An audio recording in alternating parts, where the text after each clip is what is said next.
Members, please make your way to the chamber. Members, please come to the chamber so we can get started promptly.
House will come to order. Members, today's prayer will be led by our own Representative McClammy, a member of Beta Nu Omega from Montgomery. Representative McClammy.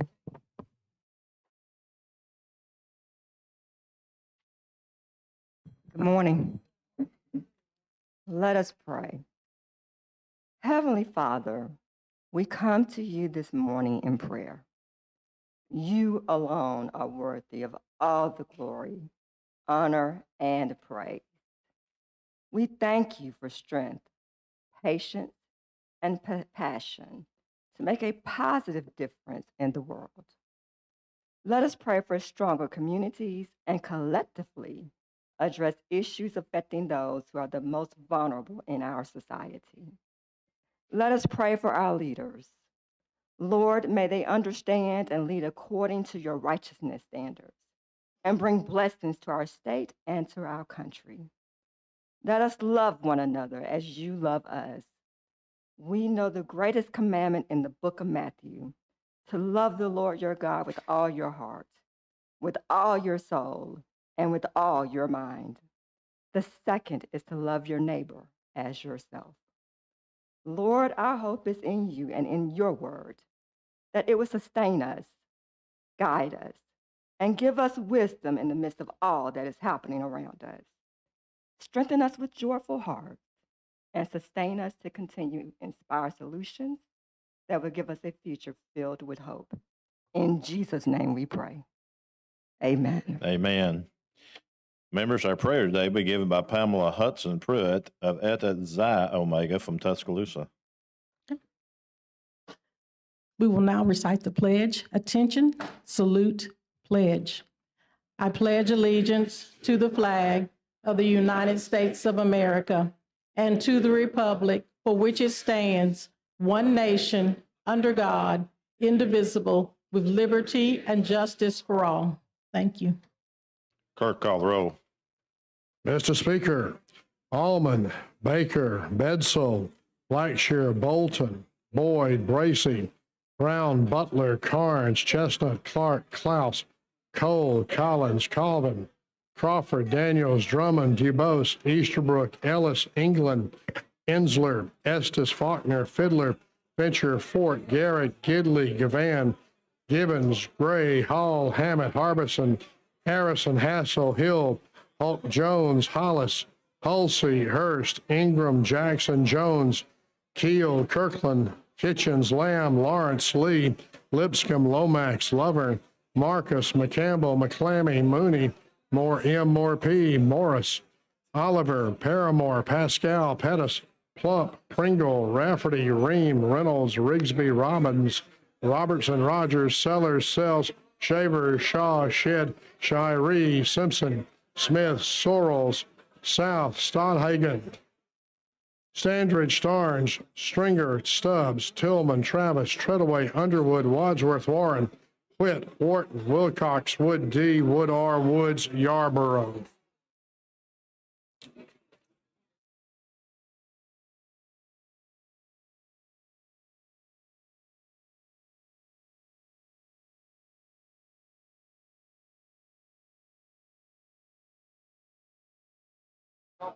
Seventy members have answered the roll of quorum as present, and the House is ready to transact business.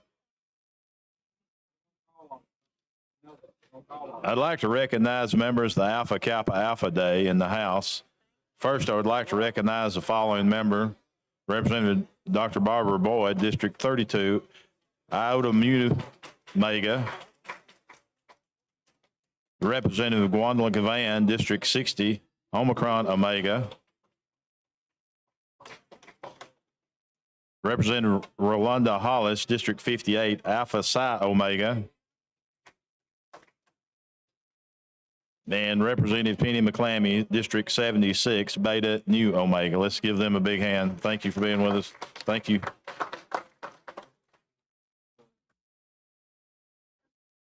The chair would like to recognize Dr. Boyd for a timely resolution.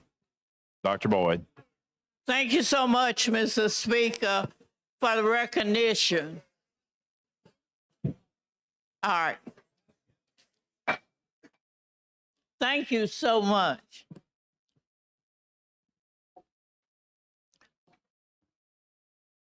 Thank you, Mr. Speaker and members of the Alabama House of Representatives. Today is a Pink and Green Day, and thank you so much as you came in the door today. You were so loyal to show me your support. Our theme is Sowing in Advocacy, the power of us, 200 plus more in attendance today. You have been asked in the past, why pink and green? The green is what we emphasize in our programs, which is money. And what does money do? It helps to support our economic development target so that when we go back to our communities, we work well, and along with the Panhellenic and all the others. So that's what the pink and the green is about today, is to improving the quality of life for those who in our local, in our state, in our nation. So we are very proud to have with us today our Southeastern Regional Director, Dr. Tracy Moran Adams, if she'll come up and approach the podium, and also the chairperson of our International Committee, if you'll come forward. And I think I've got the protocol, the proclamation, sir. Clerk will see the resolution. Whereas, in observance of Alpha Kappa Alpha Day at the Capitol, we have with us today the Southeastern Director, Dr. Tracy Morant Adams. And whereas the Alpha Kappa Alpha Sorority Incorporated Southeastern Regional Director serves at all levels of the sorority, most recently as chairman of the International Membership Committee, spearheading a campaign to reactivate over 30,000 members motivated by an altruistic concern for human welfare. She was initiated in Mu Mu chapter in 1985 and has remained a lifelong active member since. She has served as representative to the Membership Standards Committee and the IE Investigations Team at the regional level. Her leadership roles include Operations Chairman, Logistics Chairman, Secretary, and General Chairman of the 79th Southeastern Regional Conference. Additionally, she is a charter member of the Upsilon Eta Omega chapter and a certified parliamentarian, graduate advisor, and financial officer. And whereas Tracy Morant Adams is Chief Community Development and Corporate Social Responsibility Officer for Renaissance Bank, serving as Executive Strategist for the bank's DEI framework, her humanitarian efforts have been celebrated by many, including the NAACP in 2020. She was named one of Savoy's most influential Black executives in corporate America, and by Profiles in Diversity Journal in 2022. Her civic affiliations include serving on the Talladega College Board of Trustees, the Birmingham Kiwanis Board, the Women's Foundation of Alabama, Children's Hospital of Alabama, and the Links Incorporated. She serves on National Community Development Advocacy Boards and was appointed by the Governor of Alabama in 2021 to the Alabama Women's Tribute Statute Commission. And whereas Alpha Kappa Alpha Sorority Incorporated has a 115-year tradition of social action under the theme Soaring to Greater Heights of Service and Sisterhood, the International Connection and Social Action Committee is poised to implement the Advocate for Social Justice initiative with a robust advocacy agenda. This agenda was initiated during the 2022 midterm elections with the launch of the Soar to the Polls voter engagement campaign. U.S. elections impact policy and funding decisions regarding healthcare, education, environment, voting rights, housing, public safety, and economics, among other issues. While all voters matter in these decisions, voter suppression is at an all-time high, and the Soar at the Polls campaign was developed to address voting barriers via a three-pronged approach: voter education, voter registration, and voter mobilization. And whereas, in addition to the Soar to the Polls campaign, the AKA advocacy agenda includes a legislative agenda focusing on mental health among Black members and mothers and youth, and revival of the AKA Public Policy Conference, AKA Days at the Capitol, United Nations, and international engagement, and a focus on increasing women leaders in public policy. And whereas the representation of the Alpha Kappa Alpha Sorority Incorporated and the Alabama House of Representatives include Representatives Barbara Bigsby Boyd, House District 32, Wanda Ganvan, House District 60, Rolanda Hollis, House District 58, and Patrice Clammy, House District 76. Now, therefore, be it resolved by the House of Representatives of the Legislature of Alabama that April 13th, 2023 is hereby recognized as Alpha Kappa Alpha Day at the Capitol. And we offer Dr. Tracy Morant Adams and the ladies of Alpha Kappa Alpha Sorority Incorporated a warm welcome. And this resolution is offered as evidence of our high esteem for their work for social justice, advocacy for increased voter turnout, and thoughtful legislation that benefits their communities.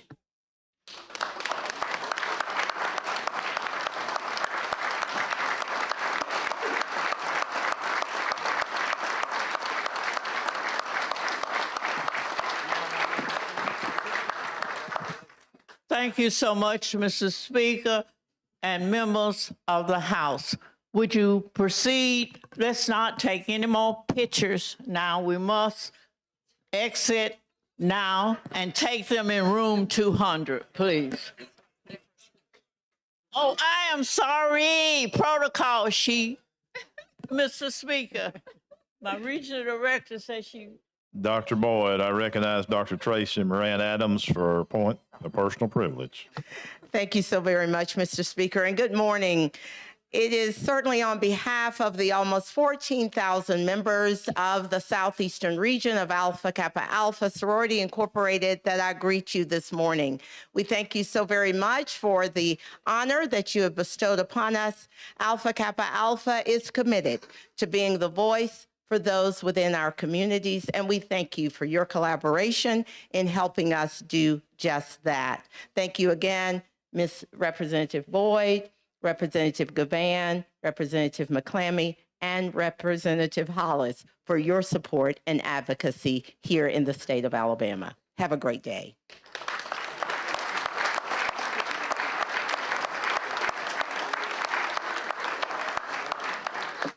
All right, and the host chapter person is here. Excuse my protocol. All right, she doesn't want to talk. I just wanted her recognition. All right, thank you so much.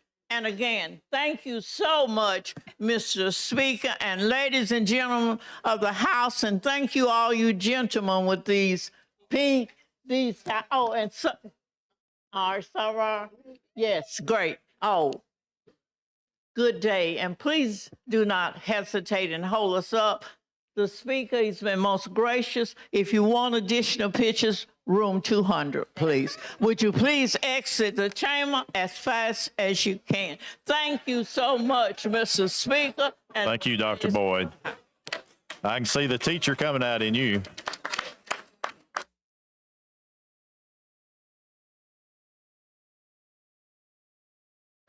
The chair recognizes the gentleman from Lee, Chairman Lovern.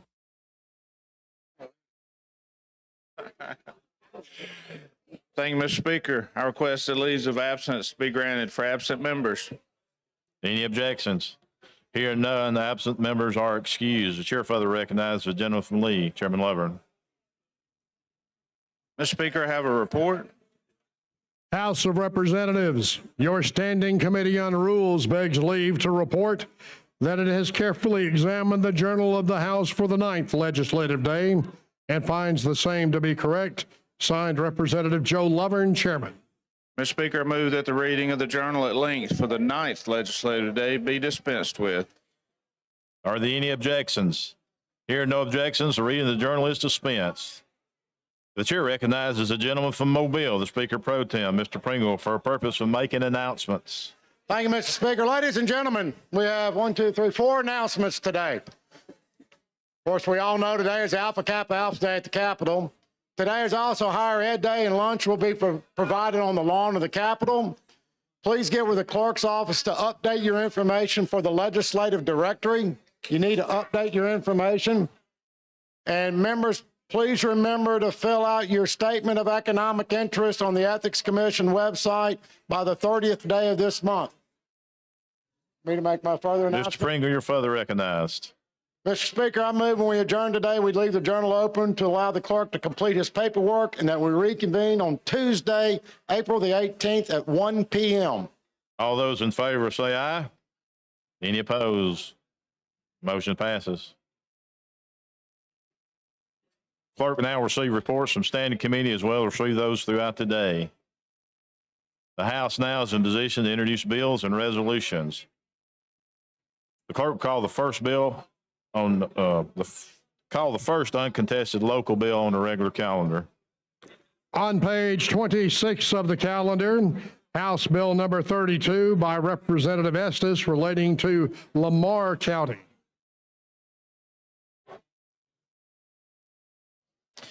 Question for the body is adoption of the BR for HB 32. All those in favor will vote aye. All opposed will vote no. The clerk will unlock the machine.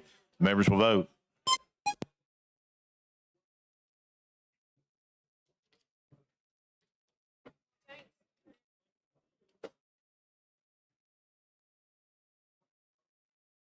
Clerk will lock the machine. Record the votes. 42 ayes, 0 nays, 53 abstentions. The BR has passed. Question for the body now is final passage of HB 32. Clerk will unlock the machine and members will vote.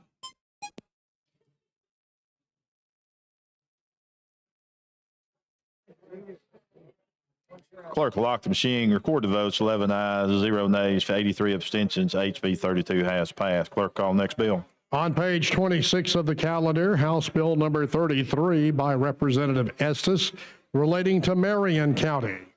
Question for the body is adoption of the BIR. Clerk will unlock the machine and members will vote.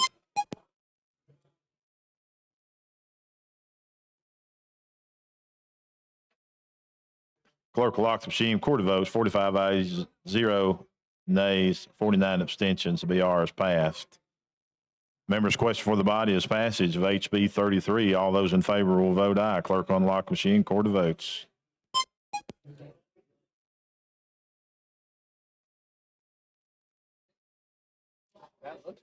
Clerk will lock the machine. Record the votes. 11 ayes, 0 nays, 82 abstentions.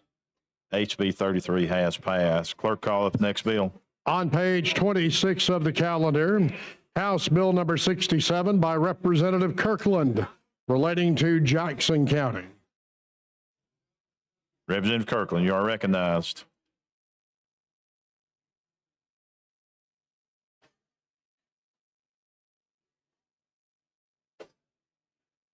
Thank you, Mr. Speaker. I move to carry over House Bill 67. That's a motion to carry the bill over. That's good. Thanks, sir. Clerk, call next bill. On page 26 of the calendar, House Bill number 74 by Representative Estes relating to Lamar County. Question for the body is adoption of the BIR. If you're in favor of the BIR, vote yes. Clerk will unlock machines and members will vote.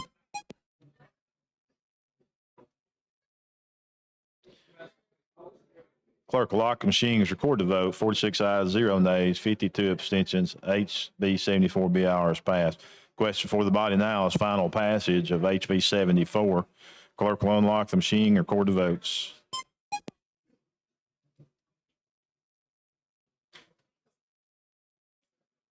Clerk will lock the machine, record the votes. 11 ayes, 0 nays, 91 abstention. HB 72 has passed. Clerk, call up the next bill. On page 35 of the calendar, House Bill number 138 by Representative Ellis relating to Shelby County. Question for the body is adoption of the BIR. Clerk will unlock the machine and members will vote.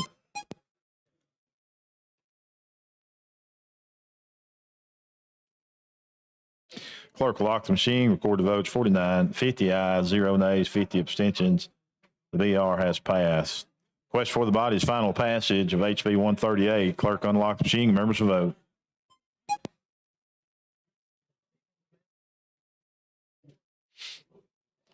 Clerk will lock the machine, record the votes. 19 ayes, 0 nays, 82 abstentions. HB 138 has passed. Clerk, call next bill.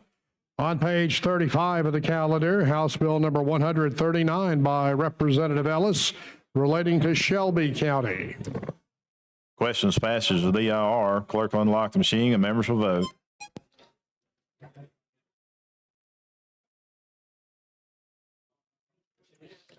Clerk will lock the machine, record the votes. 47 ayes, 0 nays, 48 abstentions. The BR passes.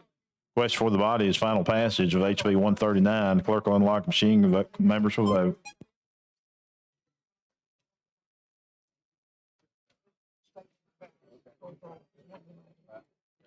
Clerk will lock the machine, record the votes. 14 ayes, 0 nays, 80 abstentions. HB 139 has passed. Clerk, call the next bill. On page 25 of the calendar, House Bill number 143 by Representative Sells relating to Butler County. Question for the body is adoption of the BIR. Clerk will unlock machine, record the votes.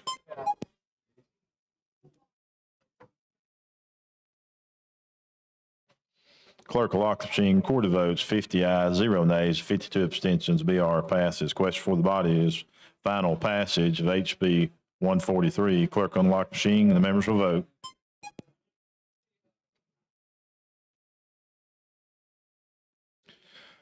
Clerk will lock machine, record the vote. 12 ayes, 0 nays, 88 abstentions. HB 143 has passed. Clerk call next bill. On page 26 of the calendar, House Bill number 165 by Representative Fincher relating to Randolph County.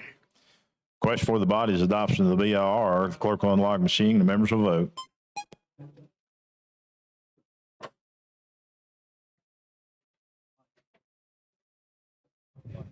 Clerk will lock machine, record the votes. 44 ayes, 0 nays, 61 abstentions. The BR has passed. Question for the body is final passage of HB 165. Clerk will unlock machine and members will vote.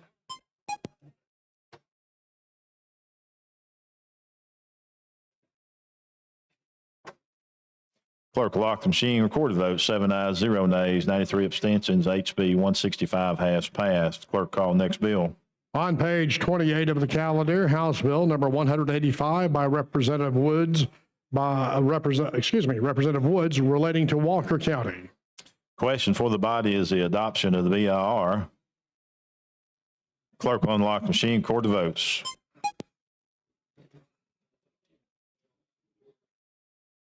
All the members voted.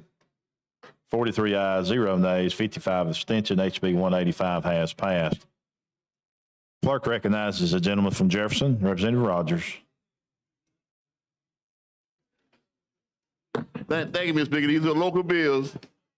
And we're in Jefferson County not messing with them. But we got a waterworks bill coming as a local bill that's proposed as a general bill. So now we're not bothering anybody in local bills in Jefferson County. So I'm asking y'all to stay out of Jefferson County business. When that bill comes by, the waterworks come up, please stay out of there to handle it in Jefferson County. It's a local bill disguised as a general bill because it's dealing with 4 different counties. But we're not that way. And we got a list. We keep it in Jefferson County. So it's going to come down one time. You're going to need a country remembrance or something. And we're going to remember you got in Jefferson County business. So please stay out of Jefferson County business and let us vote our own fight by the waterworks board. Thank you, Mr. Speaker. I'm just being fair now. Chair thanks the gentleman. Question for the body is final passage of HB 185. Clerk will unlock the machine and members will vote.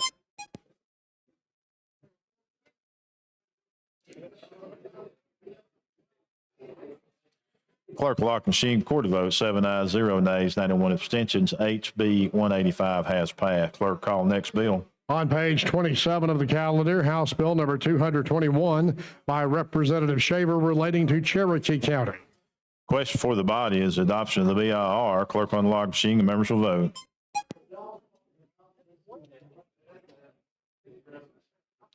Clerk will lock the machine, record the votes. 48 ayes, 0 nays, 52 abstentions. BR has passed. Question for the body is final passage of HB 221. Clerk will unlock the machine and the members will vote.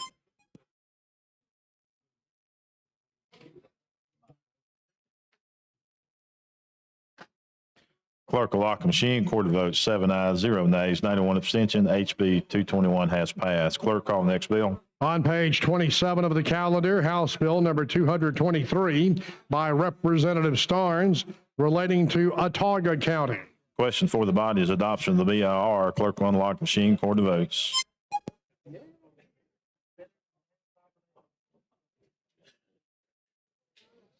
Clerk will lock the machines, record the votes. 44 ayes, 0 nays, 55 abstentions. BR passed. Question for the body is final passage of HB 223. Clerk will unlock the machine, record the votes.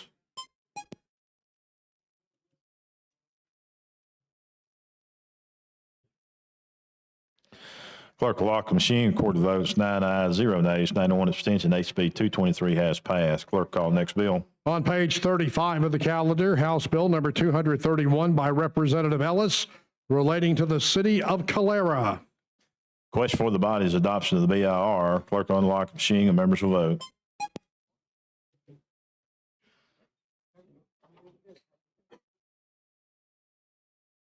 Clerk will lock the machine. Record the votes. 48 ayes, 0 nays, 52 abstentions. The BIR is passed. Question for the body is final passage of HB 231.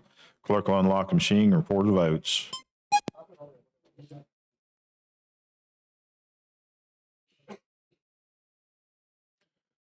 Clerk will lock the machine, record the votes. 8 ayes, 0 nays, 93 abstentions. HB 231 has passed. Clerk, call next bill. On page 25 of the calendar, House Bill number 232 by Representative Allman relating to Tuscaloosa County.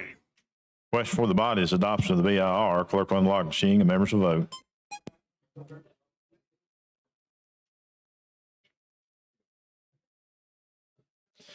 Clerk will lock the machine. Record the votes. 52 ayes, 0 nays, 49 abstention. The BR has passed. Question for the body's final passage.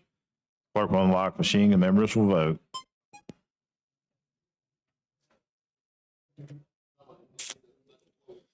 Clerk will lock the machine. Record the votes. 18 ayes, 0 nays, 86 abstentions. HB 232 has passed. Clerk, call next bill. On page 25 of the calendar, House Bill number 233 by Representative Allman relating to Tuscaloosa County. Question for the body is adoption of the BIR. Clerk will unlock the machine and members will vote.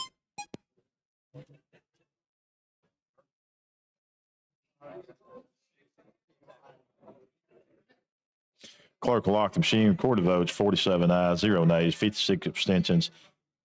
Question for the body now is final passage of HB 233. Clerk will unlock the machine and members will vote.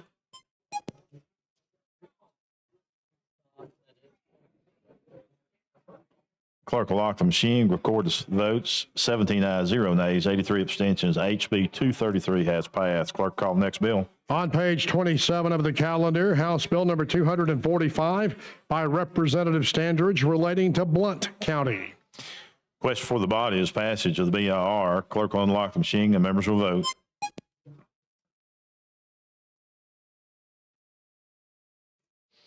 Clerk will lock the machine. Record the votes. 55 ayes, 0 nays, 49 abstentions.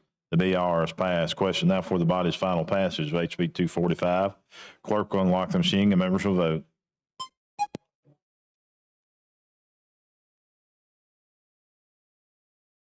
Clerk will lock the machine. Record the votes. 15 ayes, 0 nays, 86 abstention. HB 245 has passed. Clerk, call next bill. On page 28 of the calendar, House Bill number 268 by Representative Lovern relating to Lee County. Question for the body is adoption of the BIR. Clerk will unlock the machine and members will vote.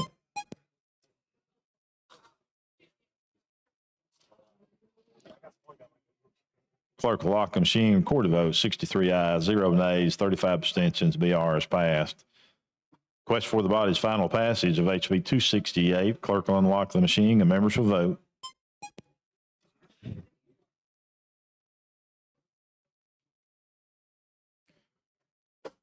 Clerk will lock the machine. Record the votes. 23 ayes, 0 nays, 81 abstention. HB 268 has passed. Clerk, call next bill. On page 27 of the calendar, Senate Bill number 38 by Senator Livingston relating to Jackson County. Question for the body is adoption of the BIR. Clerk will unlock the machine and members will vote.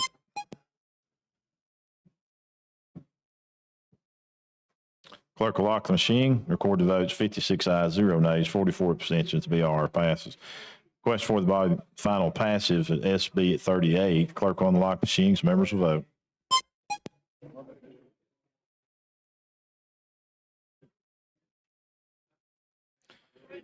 Clerk will lock the machine. Record the votes. 13 ayes, 0 nays, 89 abstention. SB 38 has passed.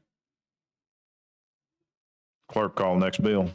On page 44 of the calendar, House Bill number 119, a constitutional amendment by Representative Mooney relating to Shelby County.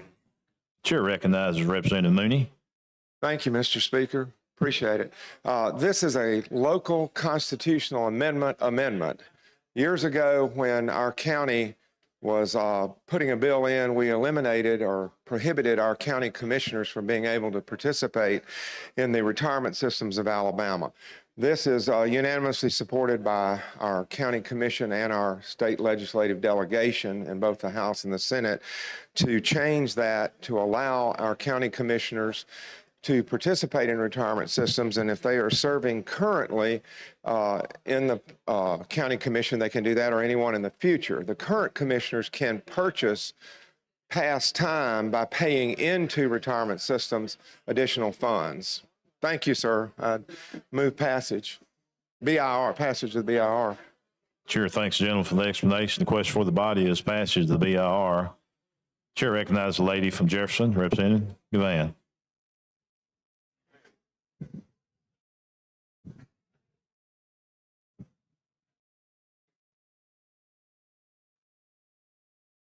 Thank you. Representative Moody, Yes, ma'am. I don't have a problem with your bill. I just wanted to get the clarity, and I think you answered the question that I had. You said they could go back, those who wanted to buy into the system or who had already been into the system, even after you all did what you did, now can buy back that time or buy into the system in reverse, in other words. The ones who are current. That are current, okay. Currently. If you served, say, 10 years ago, you couldn't do that. Okay. Because you're not serving now. But if you're currently serving, you could pay in arrears for time that you had in the commission only. Okay. Not any other public service, but just the Okay, commission. so if and I'll be brief. So if I've been there 5 years in Shelby County as a employee and that now fits in this category, I can then buy into it based upon that 5-year time period that I have been actually employed. Right, that's correct. And it would only be current employees, Current county employees. commissioners. But if I That's left there at the time you all made the decision to bow out of the retirement system, then I cannot go and buy those years or try to recoup that time period at all. That's correct. If you were a previous employee. you can't come back and try to do that. Okay, We limited it only to service as a county commissioner. Other county employees can do it. Can do it, but that's done I under got other you, law. but it's only your county commissioner. Yes, ma'am. And how many county commissioners do you all have? We have 9 in Shelby 9, County. okay. Yes, ma'am. Thank you. Thank you. Chair thanks the lady. The question for the body now is adoption of the BIR. Clerk will unlock machine and members will vote.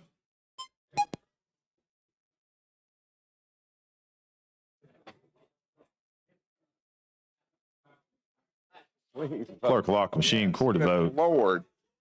62 My ayes, Lord. 0 nays, 34 abstentions. Yes. I don't know what Ron's doing. I move final passage, sir. Okay, we gotta have a revote. The machine malfunction. Let's do that. Oh, thank you. I appreciate that machine malfunction. Pardon? I know, but maybe I get. Okay, let's try it again. Clerk on the lock machine, record the votes. Now, are we voting on BIR again? BIR. This is on the BIR. The machine malfunctioned. Thank you, thank you, thank you. Okay, just a second.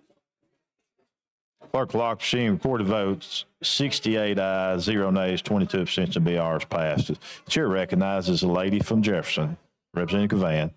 Did I hear you correct to say there was a malfunction in the system? Yes, ma'am. That's what they told me up front. I do believe that gives cause for us to begin a process of reversing all of these bad bills through the years. But I would like to know what the malfunction was, just for the record. Somebody said undetermined. I just want to know. Clay said it was operator error. Is what he said. I know Clay didn't make a mistake. Oh my God. Okay. I just want to keep y'all honest up there, just in case we need to know what the malfunctions could be. Thank you.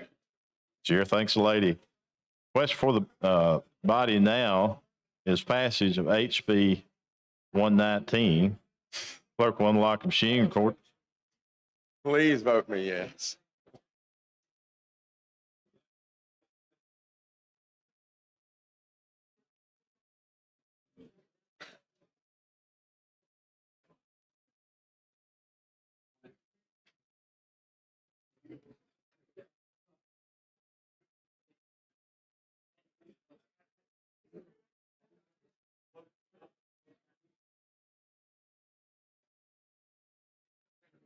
Always do with you.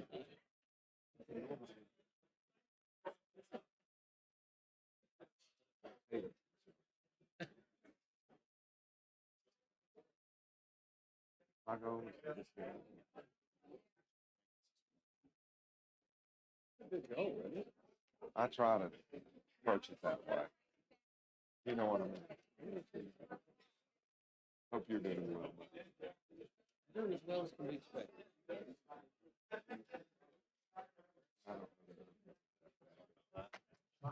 Okay, the question for the body is final passage of HB 119. Clerk will unlock machine, record the votes.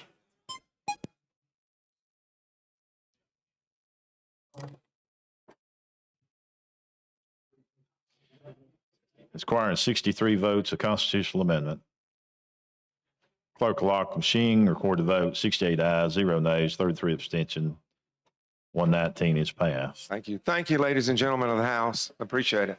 Wait a minute, we got to do the local Oh, that's application. correct. I move the local application resolution. That's correct, yes. Thank you. Yes, sir. So the question for the body now is the local application. If y'all remember, we did this yesterday on Chairman Klaus's, day before yesterday on Chairman Klaus's bill. Clerk will unlock the machines, record the votes.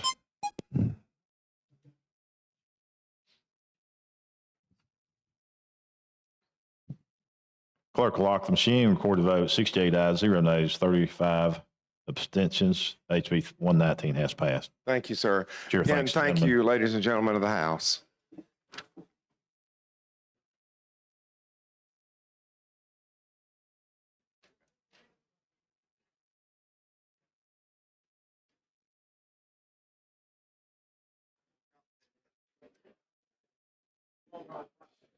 The chair recognizes the gentleman from Lee, Chairman Lovern.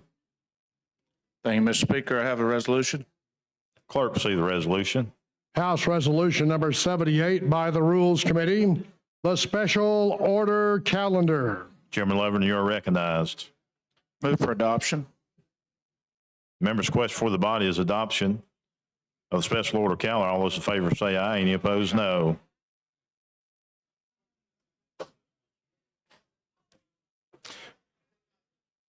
Calendar has been adopted. Clerk, call the first bill on special order calendar. On page 36 of the calendar, House Bill number 241 by Representative Garrett. It has a substitute relating to Economic Progress Act. Chairman Garrett, you are recognized.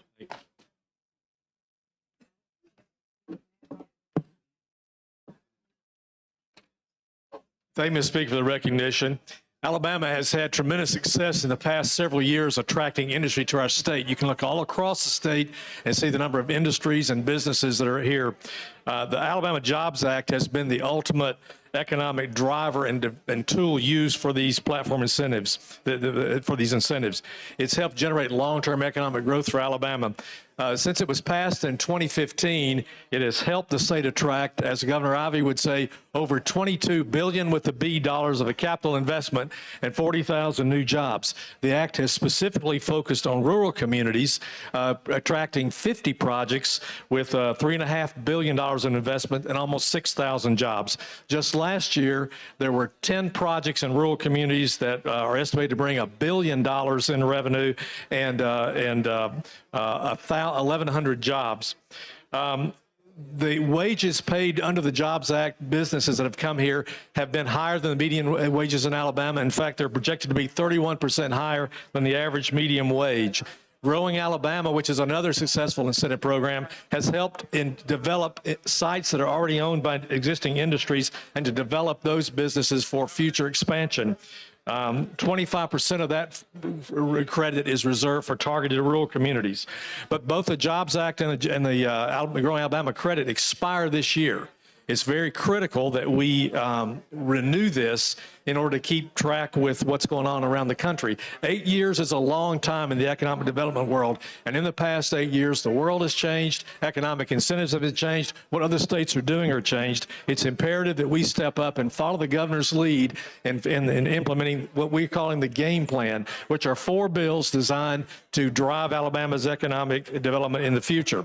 Other states surrounding us, Tennessee, Mississippi, Florida, Georgia, are all investing heavily in site development, hundreds of millions of dollars. In Alabama, we are running low on development sites. So these bills will address that. It's important that we step up and try to close that gap. This bill does not anywhere near fund the type of level of investment that we're seeing for site development in these other states, but it sets forth a mechanism and puts some additional funding in. There are 4 bills that we'll be discussing today. The first is the HB 241, which is enhancing Alabama's Economic Progress Act. This bill will increase the Jobs Act's incentives by $25 million a year for 5 years. It will focus more on site development by moving innovation and tech accelerators and underrepresented businesses that are currently under the Jobs Act into a new bill that Representative Daniels will talk about in the Innovate Alabama group.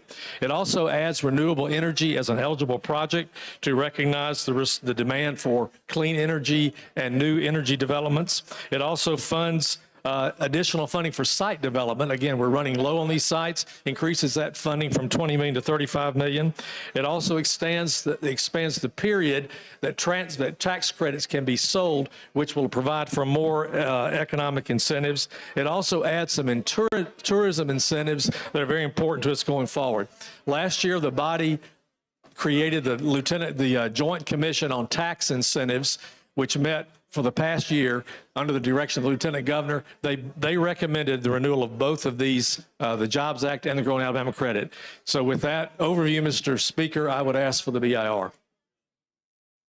Thank you, Mr. Chairman.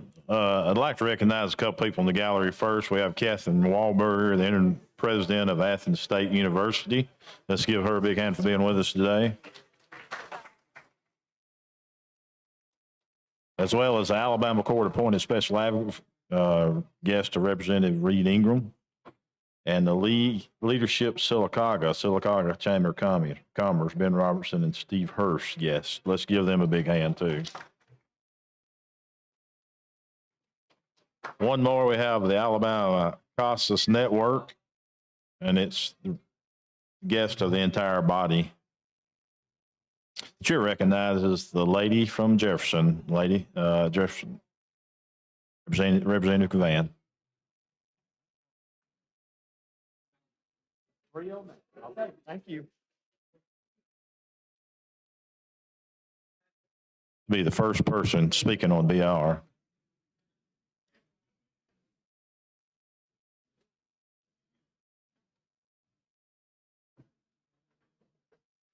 Right. Thank you. Thank you. This is the quick question, and I guess I probably should have just asked the question. So many subs are coming to us until it's almost hard to really ask the question with regards to the BRR, because the way we've changed the system, that most of the questions I would have would just come quickly, but we are getting so many. Every bill is a sub now. So it's almost as if they're commingled or intertwined as it relates to trying to just ask a question or get some clarity. So if you would just tell me, I'm just trying to, anytime we have these acts, and especially dealing with pro-business growth and all of that and these incentives, are we adding any more incentives in this package, or just help me understand what we're doing with this? So what we're doing is we're actually doing some clarification, changing some caps, maybe expanding some of the opportunities under the incentives, eligible companies. Mainly is clarification. Tourism, there's only one paragraph in the current Jobs Act that speaks to tourism. It's sort of nebulous and vague, not being utilized. So this actually has a substantial section about tourism, which we will talk about, in the bill, that explain exactly what that does. It really further defines and sets out parameters. I will say this as a point of clarification. The original bill only had the one tourism paragraph. We last week circulated to our committee a substitute that all it did was remove that one paragraph and added to it the language that clarified tourism, but it was like 6 pages. That's the last 6 pages of the bill. And then that sub is what we looked at in the committee yesterday. We did do some technical amendments yesterday in the committee, but what we voted out of the committee was the sub that had the tourism component. And just for clarity, the cap, you did an annual cap increase. Would you enlighten me on what that cap the increase is? So right now, the Jobs Act cap is $350 million on aggregate. This would take it up $25 million a year incrementally over the next 5 years to $475 million. Okay. If you go back to 2015, when the Jobs Act was passed, our budget was $6 billion. Today, we're over $8 billion. As a percentage of the budget and the finances, we're actually a little bit lower under this program than we were previously. And it's been very successful. That's part of the reason we're where we are today financially. Okay, I just wanted to get the clarity with regards to the cap, and I guess, I don't know what changes that you have in the sub. I guess I'll just have to wait to see what those are as to why you moved to a sub on the bill with the number of amendments I'm sure that came forth. I think that's all, and so you said you're extending the incentives, and then there's an expansion or increase in the caps. So there's an increase in the caps. So I just needed to get the clarity. Mr. Rules, Chair. I'm sorry, Representative Van. Now, we do not come up here, I know, but you, especially for folks to wave in the gallery now. you're going to give me grace Get on your this. wife up there. You better be waving at Carol. No, my granddaughter's up Oh, there. And okay. that's the most important. You get a pass if it's your grandbaby or Miss Carol, because you know I don't play by Miss Carol now. And I want to say, Representative Van, I intend to explain in detail everything. I think I'll have more time when we get past the BIR, And but I'll be happy to answer all your questions. Okay, I will tell you, it clarifies the definition of employee, it expands the cap, it adds renewable energy, it protects the Special Mental Health Trust Fund. Okay. Things like that. Okay, yeah, and I'm glad that you mentioned that. Okay, how much is in? And I want to get deeper. I talked with someone yesterday about that mental health trust fund. So I would like to, and that will be a conversation for another day, but I do want to get, I was actually speaking to someone last night about it.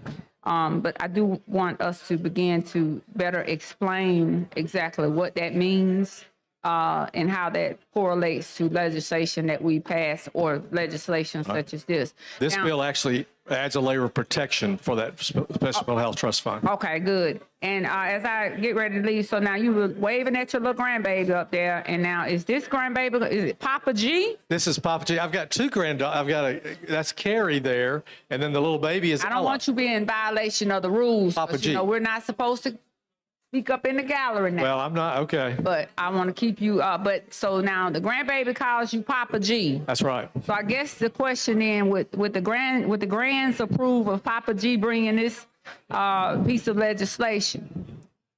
I believe she would, but So I guess I'll just start calling you Rep Papa G.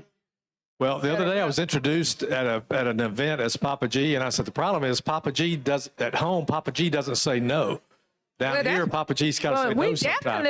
I definitely want to call you Papa G here. If that's the case, if I can get a yes all the time, oh, absolutely. Get a favorable report all the time, absolutely. Yeah. Okay, but I think I have the clarity, Rep Papa G, for what I need to have, to get some answers. Again, I would like to get some more information on that mental health trust. Absolutely. But other than that, I don't have a problem with Thank the you. legislation. Thanks, just in getting the clarity.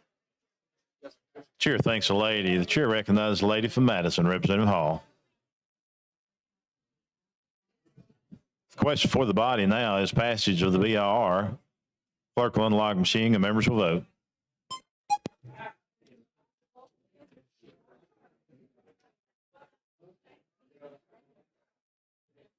All the members voted. Clerk will lock the machine. Record the votes. 104 ayes, 0 nays. The BIR is passed. Chairman Garrett. Thanks, sir. I would like to adopt the sub. Is that what we have to do? Give us the explanation for the sub. Yes, give Committee sub. Yes. Should I keep that explanation now? Okay. So what happened was we had an original bill. The committee received a substitute bill that expanded the tourism language, and that's what we voted on. In your bill that you have, that's up here, I think you have us copies of the sub that we're voting on. The blue is what was added to the original bill that the committee had before it, and then we added a few technical amendments in yellow. So what the sub did, number one, what the bill does is it clarifies the definition of employee. It makes sure that the employees are defined as full-time employees. They're not leased individuals. They're not part-time employees. It also clarifies the Alabama residency requirements. I want to mention this, that right now, if a company hires a number of employees, whether they live in the state or out of the state, that total number of employees will qualify them for the credit if it meets that threshold. The current practice, though, in calculating that credit is to only calculate that credit on the payroll for employees that live in Alabama. This just clarifies that. It's not a change in practice. It clarifies what we're already doing. It also changes the definition of related company. The prior definition was a little loose. This tightens it up and makes it clear what a related company is.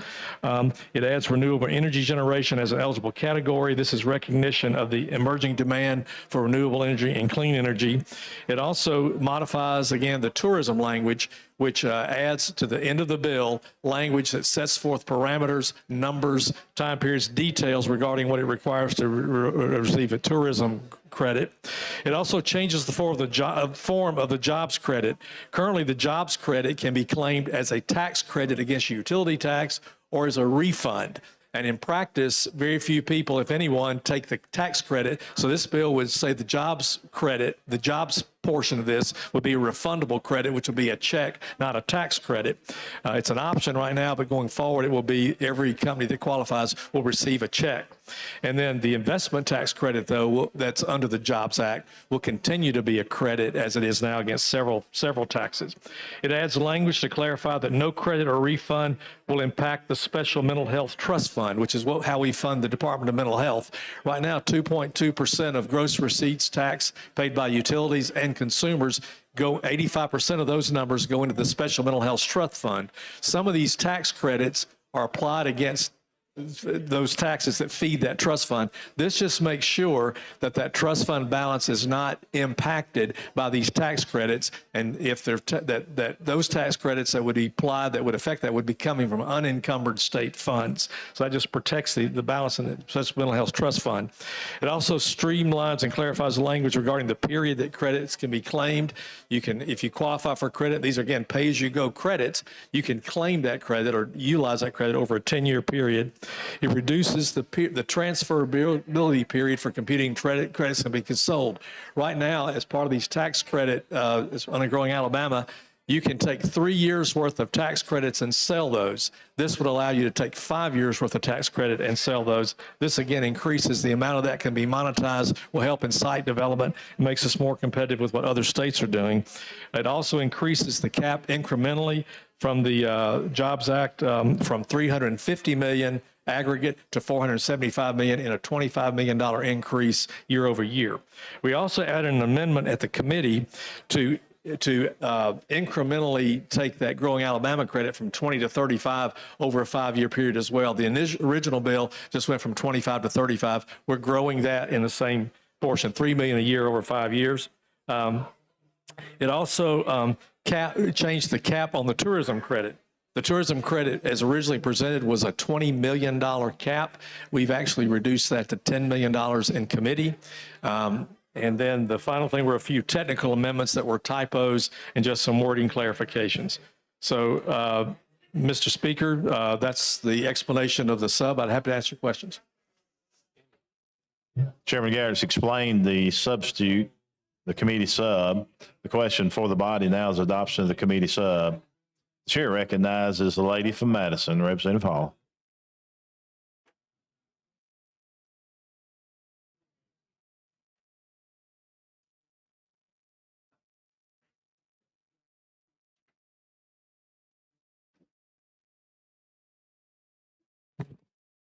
Thank you, Mr. Speaker. Would the gentleman yield? Yes. You do a good job of going through and explaining. So what I'm going to do, I'm looking at the sub. So if you will follow me through the sub, I had a couple of questions. Do you have, and you may not have this, but I'd be interested, you talked about the rural communities benefiting from the Jobs Act. Yes. In earlier. Are you able to give any idea how many communities there were that benefited from, that have benefited from the Jobs Act? Well, I have a lot of data, which I'll be happy to share. Sure. Here's a, from 2022, the Alabama Economic Development Impact Report, which Okay. is comprehensive to the Jobs Act and other tax incentives we have. A lot of rural counties in here. Also, when looking at the Growing Alabama and other things, I've got a list here. And I'm just looking at this list I'm looking at right here. I see Autauga, Colbert, Coleman, Dale, Elmore, Fayette, Geneva, Lamar, Madison. Well, Madison's like rural. Pickens, Talladega. So there's a you know, all of these credits reserve a specific amount, but there have been some progress in all those areas. I do have a list, a lot of reams of detail for that. And so are you able to tell me about the average wage? What are you saying? You said what is the average wage for us now? The projected average wage from the Jobs Act jobs going forward is expected to be 31% higher than the current wages. All these businesses that have come to the Stop state. right there. Sure. So what is the wage? What is $23.42. That's average. That's the projected average wage. average rate Right. presently, and you're expecting it to increase. So that's what it's expected to increase to. Yeah. That's okay. Yeah. All right. Okay. All right. So when I look at the original, starting on page, well, let's do this. There are no changes. I didn't see any changes in the sub, starting on page 1 through 8. Are you looking at the sub? I'm looking at, Let me look at it.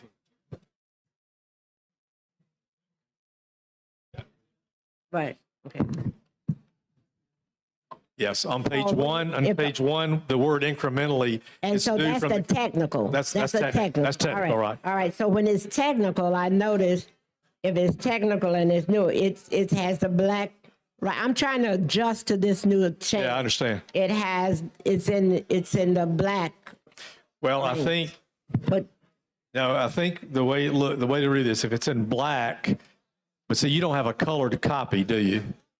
it's from some color in here. Now, I don't Okay. know if I have the right color, but, Okay. so, What I'm going to do is I'm going to hand you, let's see. what it says at the top of mine is CYRVQW-1. Okay. And then it says substitute for House Bill 241. This yellow is not yellow on this. Okay. So let me just, let's walk through each page and I'll try to. All right, respond. so Okay. you- So on the first page, Okay. incrementally, that word incrementally. I got it's that. yellow on my page, and that's Oh. because that was added in committee, okay? But so let me just speak. At some point, I'm going to speak to how frustrating this is, because it's difficult for me. I don't want to take yours. It is difficult for me as a person that's going through, looking and reading this, if I'm not getting what everybody else is getting. You understand? So if this is yellow on his, the one that I get from the office should be yellow too, shouldn't it? Well, I'm told, I think that first page is the only one where you don't have yellow, so that was a printing error, I think, but. All right, so let's go on. If Okay, I'll yeah. follow you at Okay. this point. If you, okay. Okay, do you want to know And so, like on page 4, what would you like to know about on page 4?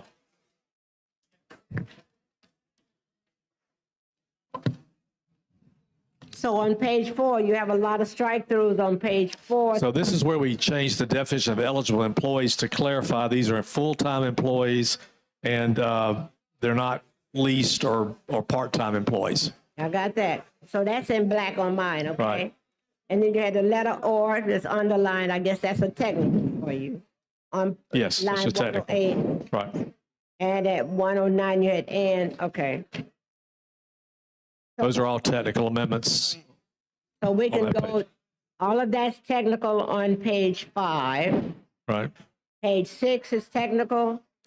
All right, page 6, do you have yellow on page 6? No, Okay. I have what you've taken out related company. Okay, so what we've done, we've redefined a related company to say Because previously that was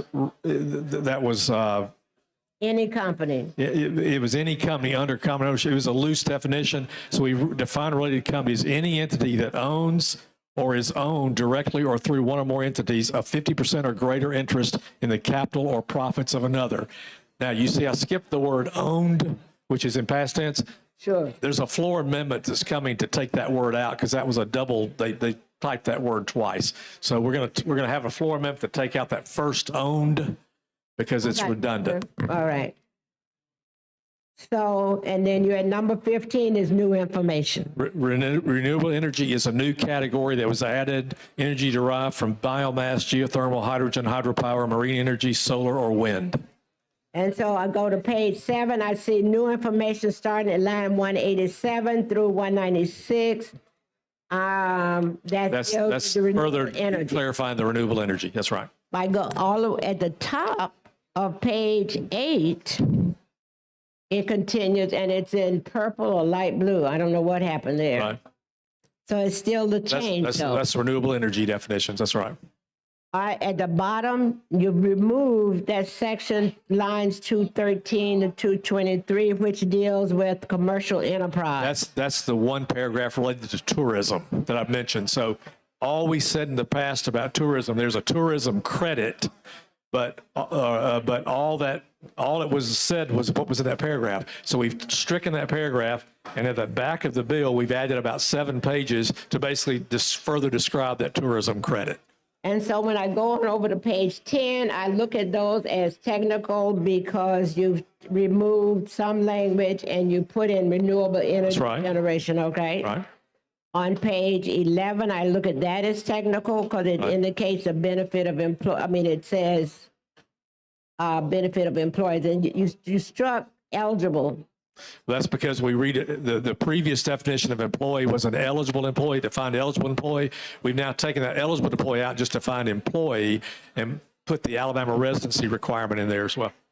Page 12, you have just cleaning technical to comply with that definition of employee. Now, on page 13, this is dealing with the effective date.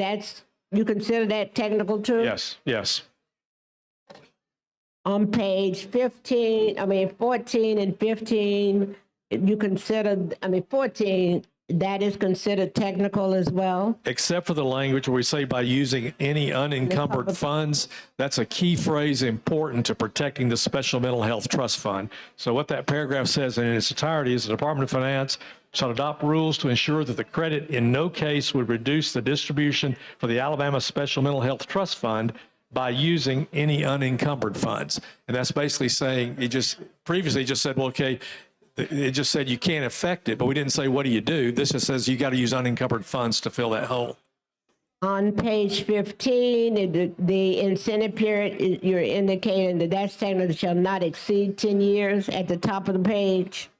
Yes, that's right, yes. Okay. On page 16, the Secretary of Commerce may recommend to the governor that the incentive company be granted transferability. What are you attempting to do? So here's where, right now, under the Growing Alabama credit, a company can take 3 years worth of tax credits and sell those in the open market to get cash. That's how that incentive works. This just says that we can extend that 3 years to 5 years. So if a company can sell 5 years worth of credits. And that has to be, there's a process for that, which is described here. And Department of Commerce has to approve that, recommend that. And there's some language in here that basically, on the whole page 17, if approved by the governor, transferability shall be allowed. These are lady's time has expired. I'm going to turn my light back on, Mr. Speaker. Thank you.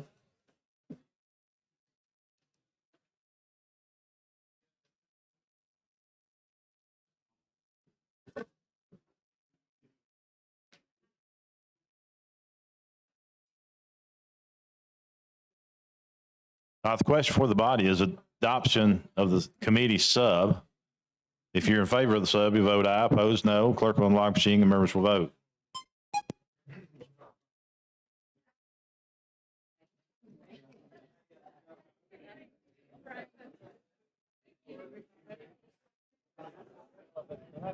All the members voted. Clerk will lock machine.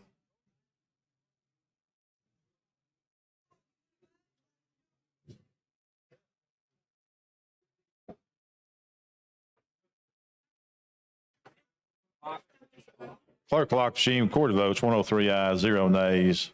Committee sub has been adopted. Chairman Garrett. Yes, we move for final passage. Question for the body is final passage. We got a couple of lots. Chair recognizes the gentleman from Blunt, Representative Standridge.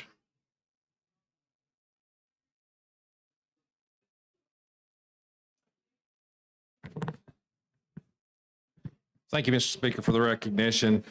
First of all, first thing I want to say is I appreciate you bringing this bill today. I appreciate the hard work that you've done and all the stakeholders have done, and especially the parts of this bill that help rural Alabama and that has helped rural Alabama in the past, and to continue that, it's just so important, that we really appreciate this, and we can see the results of it and feel like it's important to continue.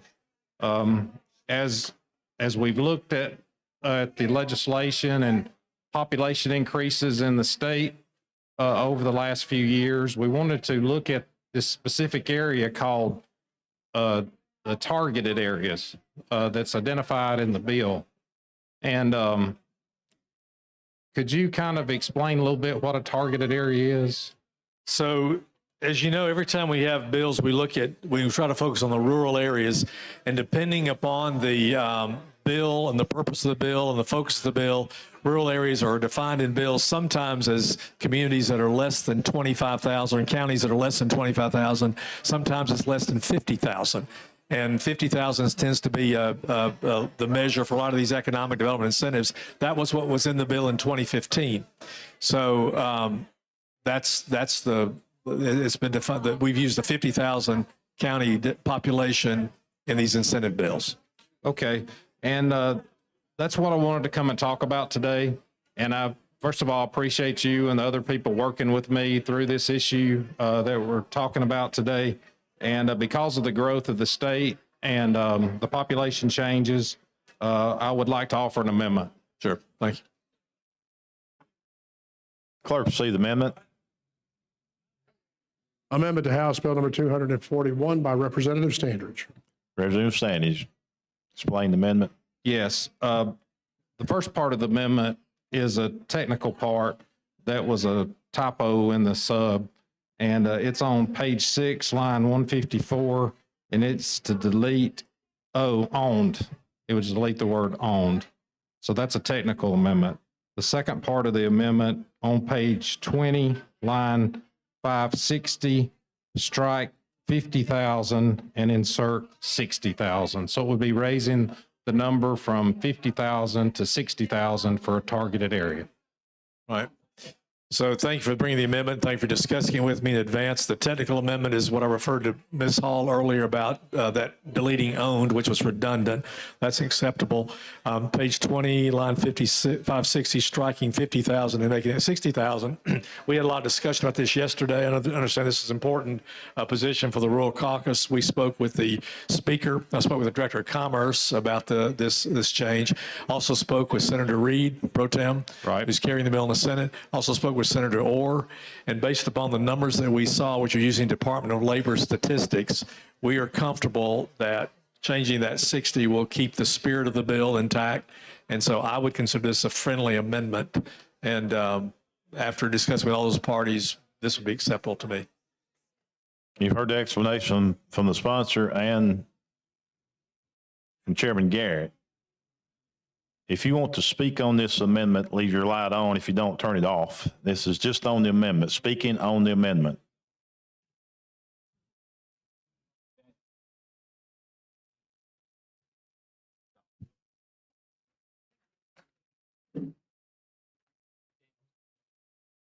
Chair recognizes the lady from Madison. Thank you, Mr. Speaker. When you said the Department of Labor provided the data, that data shows that the information that the gentleman has referred to or indicated the population increase, is that So when you look at your source for the population, you can look at a number of things. You can look at the U.S. Census Bureau, you can look at different things. This bill has specified always that population is determined by reports that are delivered by the Department of Labor, consistent with the previous bills. They tend to be, I think, a little more dynamic. I think they're more up to date. The census, is once every 10 years, and there's estimates and things like that. Department of Labor statistics tend to be a little more accurate. Thank you. Chair, thanks, the lady. The question for the body now is adoption of the floor amendment. You've heard the explanation by the sponsor. Chairman Garrett receives it as a favorable amendment. Clerk will unlock machine and members will vote.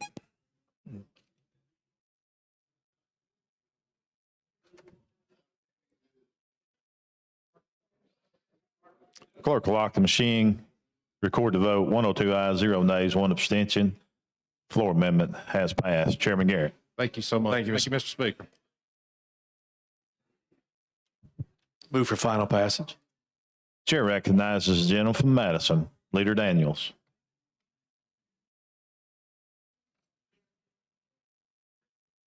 Gentleman Yield. Yes. Representative Garrett, I certainly appreciate you carrying this bill and your patience. I know that sometimes it's tough when things are happening in committee from amendments, technical amendments, but all in all, I think we're in a good shape. I think it puts us in line to be competitive with other states, Tennessee and Kentucky, to name a few that are making tremendous investments in their rural infrastructure.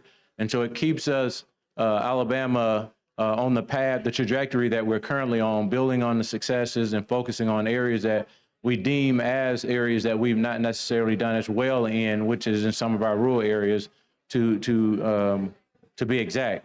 And so I just want to come up and thank you for all the hard work and the input that you provided, and the speaker allowing members to really vet and look at these pieces of legislation prior to these pieces of legislation being dropped. I think that is a great and transparent process that we certainly appreciate, and certainly hope that everyone here understands the importance of of the entire package and why it's important for us to be able to help support and build upon the successes that we've already had, but focus on the areas that we want to even improve in. And so that's what it's all about at the end of the day, is creating jobs, creating opportunity, recruiting and retaining the workforce that we currently have in the state, and attracting new employers to the state of Alabama.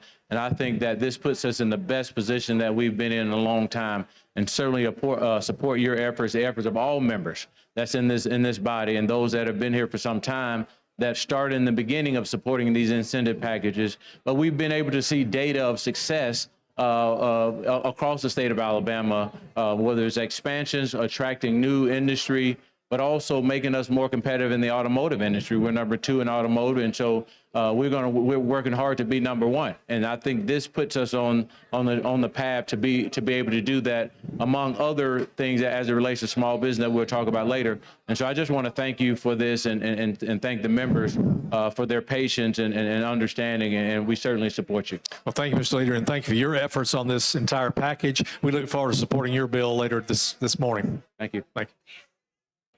Thank you, Mr. Leader. Chair recognizes the gentleman from Shelby, Representative Mooney. Thank you, Mr. Speaker. Just wanted to speak on behalf of Shelby County. I know your county is just north of us. We've been devastated in the tourism area.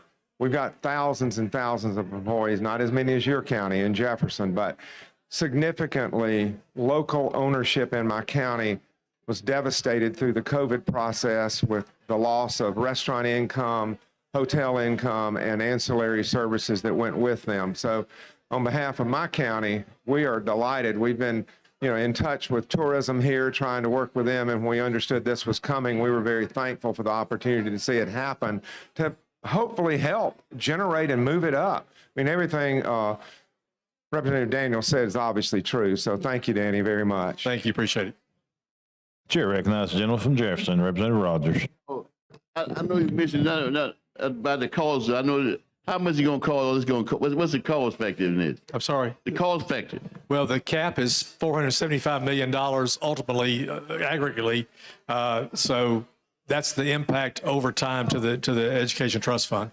So it's not going to be a drain. It's going to be something we're going to add to it. Again, as a percentage, if you go back to when the Jobs Act was first passed in 2015, we had a cap of 350. Now we're not always at that cap. That's just the amount of projects you have to put into the pipeline. It's a complicated, you need that cap because you don't know how many projects you're going to get across the finish line. But ultimately, the cap at 350 as a percentage of the budget in 2015 was more than this cap is today as a percentage of where we are as a state. And part of that's because, of course, our budgets we've got a lot of money because of the COVID impact, federal money, but also you've had these 40,000 jobs, and the growth of business has just naturally increased our revenue because the population's grown as well. So it's a percentage of today's budget. This is less than what it was in 2015. Okay. All right. No, it's pay as you go. That's right. Yeah, we don't upfront these credits. It's pay as you go. Okay. You don't get the credit till you earn it. Back years ago, companies would get these credits and then maybe would not perform, or these incentives that would not perform. These are all designed so you don't get the incentive until you perform. Okay, so it's after the fact. And I will say this too, all these incentives are set up in the language here, so you have to present a plan, and that plan, before it's approved and you're into the umbrella here, you have to show, and then Commerce has to be convinced that this is going to be net revenue positive for the state. So there's no cost to the state. I really answered your question wrong. There's no cost to the state. You have to be revenue positive in order to qualify. And then if you don't qualify, if you don't perform, you will not get the credit. There's clawbacks, things like that. Okay, so in all this, I misspoke earlier. I was. Okay, all right. I knew Alan was telling you the answers. so appreciate that, Alan. Between both of y'all, I got what I need to know. I was too far into the weeds on the technical part, but he helped me understand. Yes, this is not costing the state. This is revenue positive to the state over time. Okay, all right. That's what I need to know. Thank you. Thank you. Keep it simple. Right. All right. Thank you very much. Thanks, Alan. Chair thanks the gentleman. Chair recognizes the gentleman from Escambia, Chairman Baker.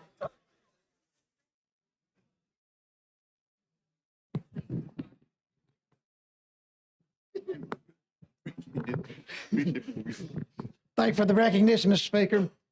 Chairman Garrett, I'll be very brief in my comments. Just want to thank you for your diligent work on this. I'd like to also do a little sort of sound out in terms of recognizing Secretary Canfield and the Department of Commerce on this, and just this concept of pay as you go, and just it's a whole new model for our state that has worked extremely well. And of course, we do sunset this on a very short interval of 5 years.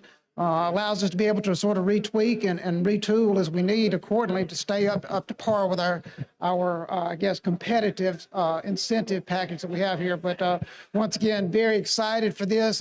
I'm really looking forward to this quickly passing, hopefully, and then moving forward with this. But once again, thank you for your diligent work on this. Well, thank you for your help as well. And thank you for bringing up the sunset point. That's a key change in what we've done over the past several years is every tax credit we've adopted has a sunset period. So we were able to review those. I think that effort will continue. We're now looking, I think, that was the reason we set the commission last year was to look at these credits. Are they working? If they're not working, we should sunset and move on. So this is very important. This does sunset in 5 years. Thank you so much. Thank you, Mr. Speaker. Thank you, Mr. Chairman.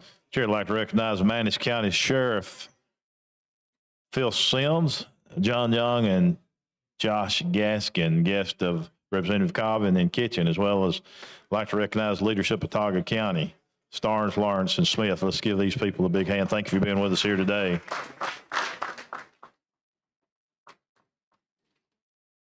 Chair recognizes the lady from Madison, Representative Hall.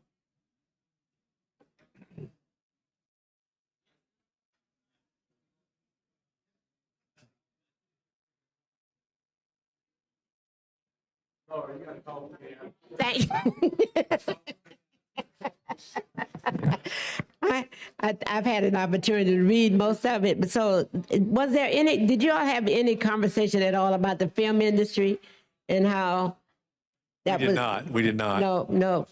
I noticed, and I do find it interesting that the tourism and the number of different tourist attractions that you've included on there. So it just seems like at some point, just thinking the film industry and what it would bring that would be. I understand there's a lot of shift in the film industry. A lot of that's moved to Georgia. And That's so because Georgia has a good plan. I was going to say I think I'm open to looking at that. I want to do whatever we can do to grow the state, help Alabama. I'm for that. So I'll be happy to look at that. Good. And I've had a chance to read through most of this while you were talking. The only I had a question. The question was about the film industry, and my other question is about the renewable energy portion. The plans for that, and the other one was a site. When you choose a site, a company that's already in existence can benefit from this as well. Right. So what happens right now in the Growing Alabama, it really applies to an economic development organization that owns a site. This actually will continue that, but also will expand it through the next bill we're going to talk about, which expand the grant program for land that's maybe not even owned. So an economic development organization can apply for a grant to do a site assessment to determine if that site is even feasible to go forward, and then there will be funding for that development. So yes, it maintains what we currently have in the Growing Alabama, but it does transfer from that some of the tech accelerators and underrepresented into the bill that Representative Daniels is going to talk about, the Innovate Alabama bill, to provide more focus there and more focus on pure site development in this Growing Alabama Act. But didn't I see you struck through accelerator? Because we took the accelerators and moved that to the Innovate Alabama bill, which is coming up. Okay. And that's because we need a different focus on that effort, and that's be better. All right. And so if a city or county or an area owns an industrial park that is not developed, this process is... It's the same, and we've increased the cap from 20 million. We'll be going to 35 million, so there'll be more funding provided for those type efforts. Thank you. Chair thanks the lady. Chair recognizes the lady from Jefferson, Representative Moore.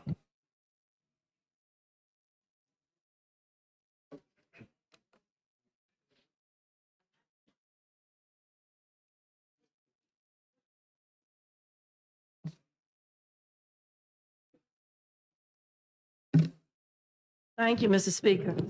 Mr. Garrett, Yes. first, we thank you for any type of economic progress that we could do in the state of Alabama. My biggest concern comes from the fact we do a lot of economic development, and over the years, we've done piecemeals of work to be done. But my concern is, what is the impact on small counties? And if they don't have or have someone to develop a project to be done, do we have any mechanism to go in and help them if we want to grow all of Alabama? And then do we have a mechanism to get feedback so that we can at some point in time see the areas of the state that might be deficient in economic growth and prepare to go into those areas to help them? Because it's our smaller rural counties and in our underserved urban areas that don't have it. Like the area of Birmingham that I have, everything is moved out. And we were a thriving city of our own for a lot of years before we even annexed into the city of Birmingham. But my heart goes out that we continue to have to talk about underserved rural counties and underserved areas in our urban areas. And whereas we only have a few places in the state of Alabama, North Alabama, Mobile, and some other areas that all the growth happens. And I want to make sure that with this package, and I know the innovative package that's coming forth, that we have a mechanism to make sure that all of our 67 counties have the opportunity to experience some growth from the various economic development packages that we're bringing forth. Yes, I think that's a very important point. I think it's kind of a multi-layered answer. Number one, we have to close the education gap. We've got some of these areas. One of the barriers is the education system. So we're trying to do in the budget. We've making some specific things to focus on those areas. We'll continue to do that, which will help that piece of it. Broadband's a big issue. We have the Broadband Authority now that's looking at how to get broadband all across the state. We have a plan to do that. That's a slow slog, but we're taking probably, I think, $300 million close of federal money from the ARPA funds to use toward broadband development. A lot of that will be targeted in those type areas. Of course, we're seeing Rebuild Alabama Act also do the same thing to try to get the road. So I think the infrastructure, the broadband, the education system are things that we're doing that will help. And yes, all of these credits and these incentives have a component that focuses on the rural area. What Representative Daniels wants to do is, his bill will actually bring some of that group into a separate bill, gives us more focus and provides some funding for that. So I think we've got from several different areas, we're trying to attack that very issue. And I appreciate that. But when we talk about the educational piece, one of the pitfalls, we used to have trades in our high schools.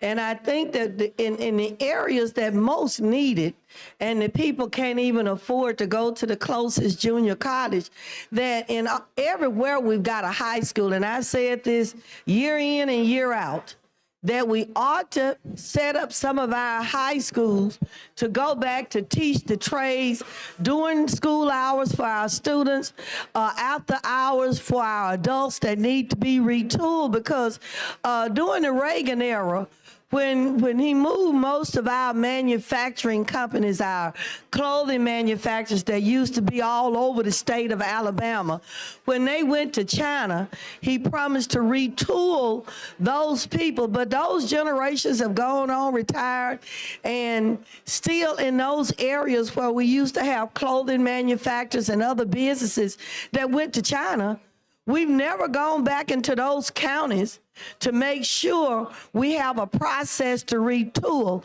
So I think with all the different programs that we're bringing in, every county got a high school. And I seriously, when we think about the education arm of it, we need to look into these high schools, even in underserved urban areas. We could put programs that would match the types of companies that would do best for those areas. Because in my district, when new companies are moving in, the first thing I ask, do you have a training program that's going to be required for your employees? If you do, I invite you to let us meet with the school superintendent so we could put that training program in the high school in the area where you're going to be building. And I think if we think about that all over the state in our rural places, because a lot of times people can't afford to go to the local trade school, but if we put it back and give them some leeway with some skills that would be beneficial to them, so when these new companies coming in, under the different economic projects, we'll have a mechanism to train them. And in those economic projects, as we develop the projects, let's develop to make sure if it's going to be located in an underserved rural area or underserved urban area, that we look to the closest high school, and that'll help the educational aspect of it, that we could go ahead and have a training site that will be close to the development. I absolutely agree with you. In fact, we talk about college, career, workforce. I think we should flip that. Yes. Talk about workforce, career, college. Yes. And I think that focus there, we were already talking with some of the community colleges and the State Department about maybe opportunities to bring some of the programs that community colleges offer into the high schools. Right. So you don't have to, you can bypass that leg and, all of that. I met yesterday with Representative Hassel, who brought to me a concept, which basically says, we've got a lot of high school students who really don't have any idea what they want to do. Right. There's a program that I'm looking at that might help them steer them that way. So I think what you're talking about is very important. We are having discussions about that, and I do think labor participation in Alabama is lower than national average. Right. It's important that we focus on that, and I think the things you're suggesting are I'm in total agreement. Yeah. Because I know me and some of our Jefferson County members are going to meet with our Lawson State to see what we could put in place that could be housed in some of these neighborhoods. And it's been quite a while since I had a program in North Birmingham for women who lived in public housing, that our junior college gave them skills and degrees to help them get jobs so that they can move out of public housing and improve the quality of life for their family. And I think that we have to always keep that in the forefront when we're talking about growing Alabama and with the thought process going forth, that we have to look at every aspect with the education, skill training aspect being one of the most important one. I appreciate you listening to me. Thank you. Chair, thanks, lady. Question for the body is final passage of HB 241. If you're in favor of 241, your vote will be aye, opposed to be no. Clerk unlock the machine, record the votes.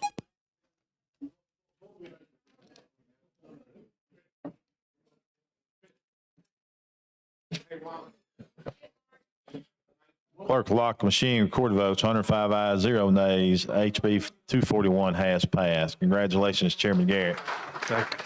Thank you, members. Thank you. Mr. Speaker, I've been asked to open for co-sponsors. The sponsors request opened up for co-sponsor. If the clerk will unlock the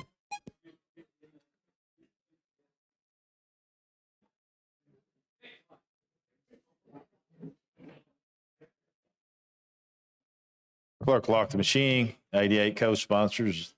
Congratulations again. Clerk, call the next bill. On page 36 of the calendar, House Bill number 257 by Representative Garrett with substitute related to site evaluation, economic development. Thank you, Mr. Speaker. This bill is a Site Evaluation and Economic Development Strategy Act, known as the SEEDS Act. It's the second bill of the game plan package. And what it will do will allow the State Industrial Development Authority, which is already in existence, to facilitate the development of industry-ready sites. They currently provide an appropriation of $2 million for industrial development. This will continue that $2 million annual appropriation, but it also will expand the use of the funds to include site assessment. So it's a pre-development type thing. A lot of cities or counties may have sites of land they don't own. They're not sure if it's really economically feasible for industrial site. So this would allow them to use some of those funds to make an assessment, determine if it's if they can get a grant to develop that site. It allows CEDA to issue grants to stimulate the creation of speed-to-market sites and sets the mechanics in place for us to be more competitive with the neighboring states having the tools to attract larger jobs. It expands CEDA's role in identifying the acquisition of that, and it does allow for locals to actually use some of those funds to purchase it. It also allow for the additional drawdown of federal funds, matching funds. Under this program, there are some matching programs depending on the population of the county, but more money into this fund would actually allow for more opportunity for growth. Now, it's nowhere near what other states are doing, but the governor in the supplemental did put $10 million that we will see how that makes it through the Senate and the House, but $10 million in addition to $2 million that we have that will be coming incrementally. But this will allow us to get sites ready across the state for industrial development. And with that, I move the adoption of the BIR. Chair recognizes the gentlewoman, Ms. Hall from Madison. That's right.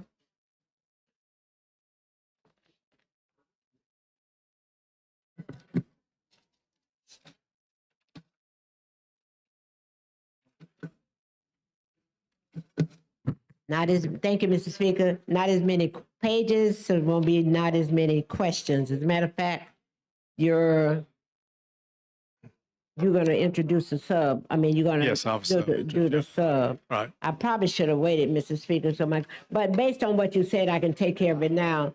There were three things you said: industry-ready site assessment, and was the third thing speed to market site? Right. It just helps you get sites ready for development. And what the bill would do would be to provide funds for site assessments and all the further funds for site development.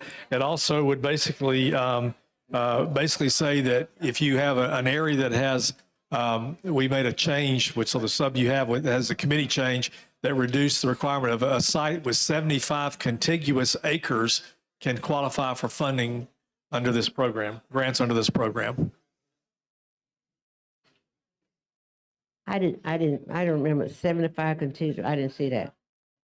but I'm sorry. It's on page 4, I believe. I'm okay.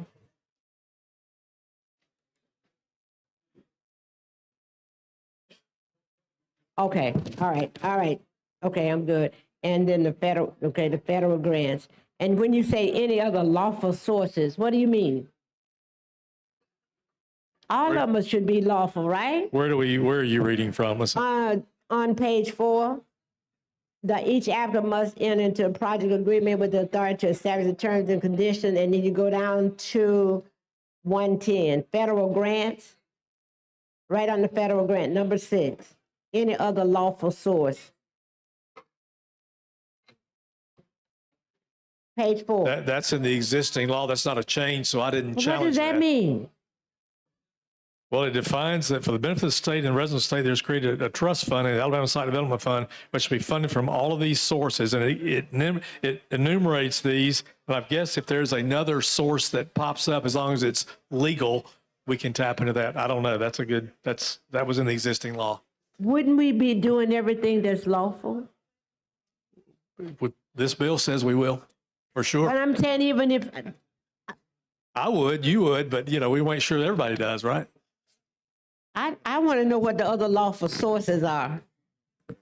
Can somebody help us? I'll be happy if somebody can tell me what other lawful source might be. What this says is that it's proceeds of any gifts, grants, or contributions, revenue source as directed by the legislature, appropriations directed by the legislature, investment income, and federal grants.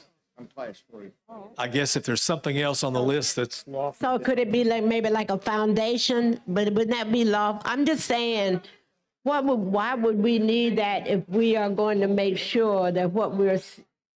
Yeah, I don't know. I do have another piece of information, be unrelated though, that we do have a film credit for $20 million that's in existence right now. I'm not sure the details of that. Does that apply to this? No, I'm just saying, as separate to all this, you've talked about films earlier. I just want to say we do have a film credit, but I don't think it's being heavily utilized.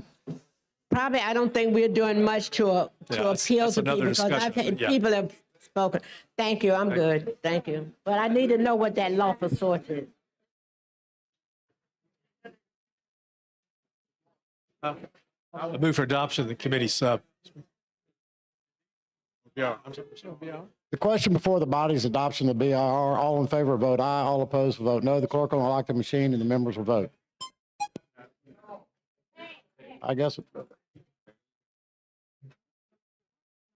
You're already voting down there. I know, but does he want me to vote him? Yeah. Okay. Clerk will lock the machine and record the votes. 105 ayes, 0 nays, 0 abstentions. The BIR is adopted. Question? Yeah, move for adoption of the sub. I think I've explained the bill. Move for adoption of the sub. The question is now on adoption of the sub. All in favor vote aye. All opposed will vote no. The clerk will lock the machines and the members will vote.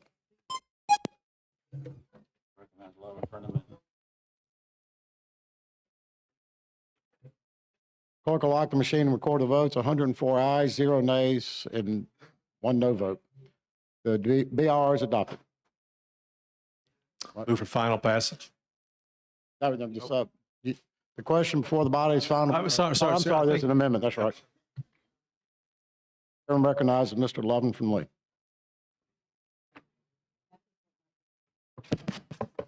Thank you, Mr. Speaker. Have an amendment. Clerk will see the amendment. Amendment to House Bill number 257 by Representative Lovin.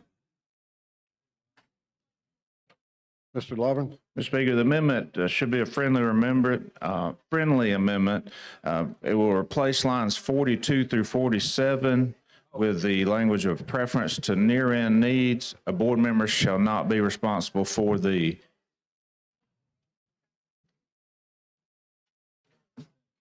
The chair recognizes the gentlewoman from Madison on the amendment. Ms. Hall.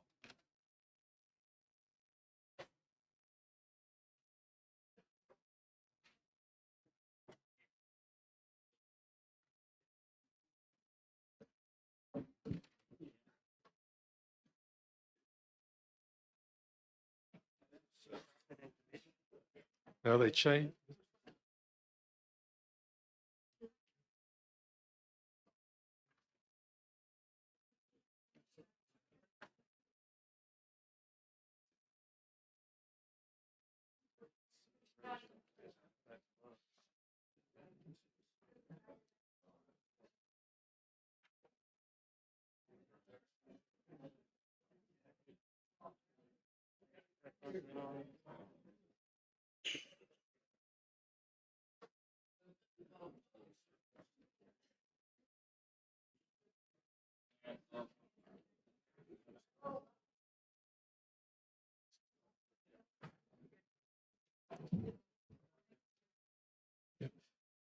Representative Lovell, you can explain this. This was a change that the governor's legal staff and LSA and others got together on this morning. So can you explain? Certainly. This is a change where it removed some of the liability for board members directly for when they're acting in their capacity as the board members.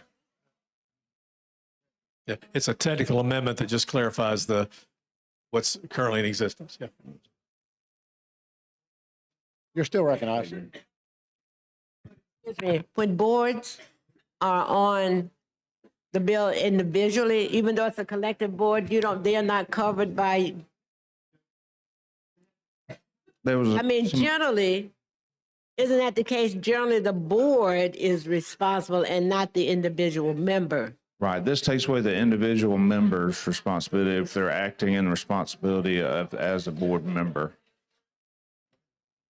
But it says that here, doesn't it? What did I miss? Okay.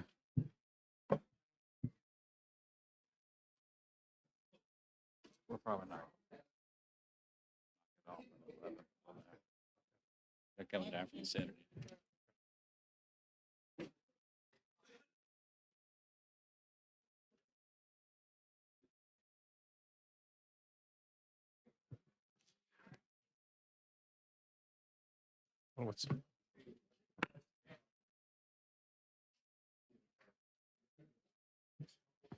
Again, this came from the legal staff, and basically what they're saying is for board protection, it just clarifies and simplifies the language. It's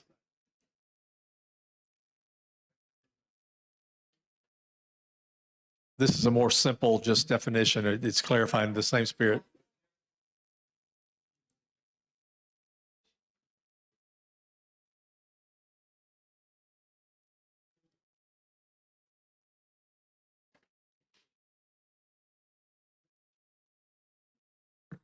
If anyone's looking at the substitute bill, the key would be the deletion of those lines and insert that language. So clerical area correction from the, and clarification from the governor's office.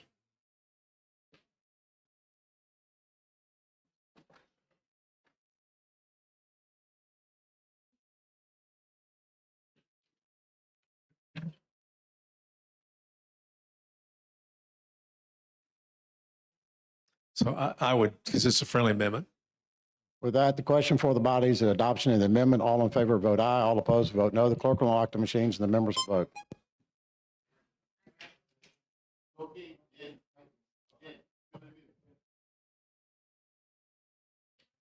Clerk will lock the machine and record the vote.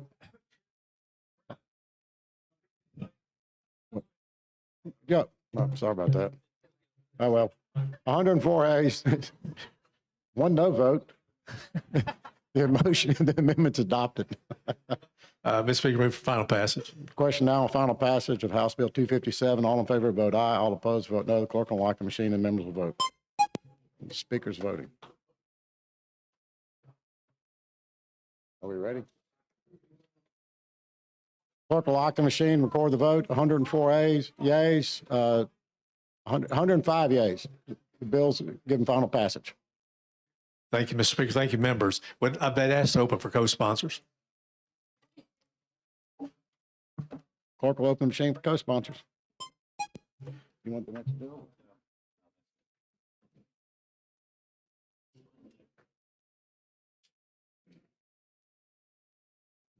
Lock the machine. Clerk will lock the machine. Record the vote, 98 co-sponsors. Thank you, members. Ready?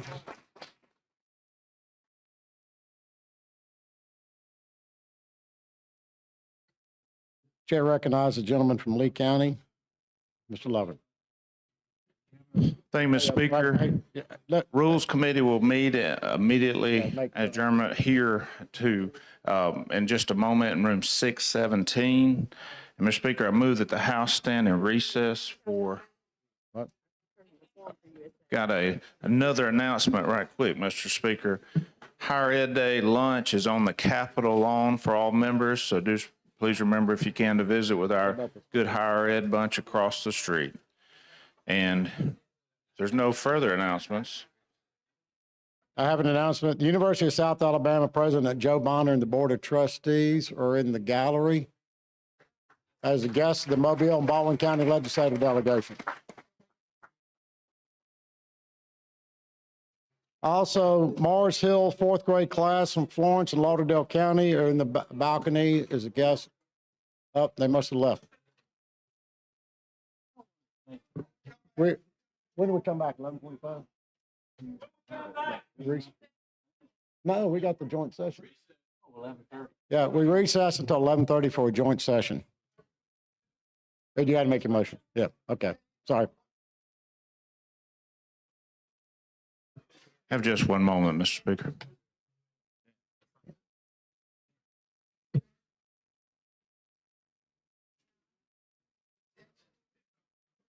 Just as another reminder, it's Higher Ed Day lunch across the street at the Capitol lawn.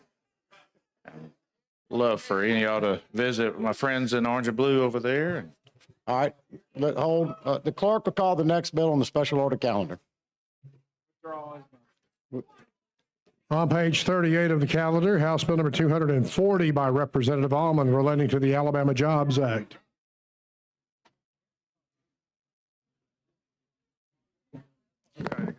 Okay, Mr. Chair recognizes the gentleman from Tuscaloosa, Ms. Almond. Thank you very much. Thank you, Bobby. This is HB 240. This is the transparency portion of the Jobs Act. It's one of the 4 bills that comes to us through the Jobs Act. Basically, it is what it says it is. It is requiring the Department of Commerce to publish on its website certain information about economic development incentives. Once they enter into an economic development incentives agreement, they will publish those details on their website. And if there are no questions, I move for the BIR. Chair recognizes the gentleman from Jefferson County, Ms. Moore.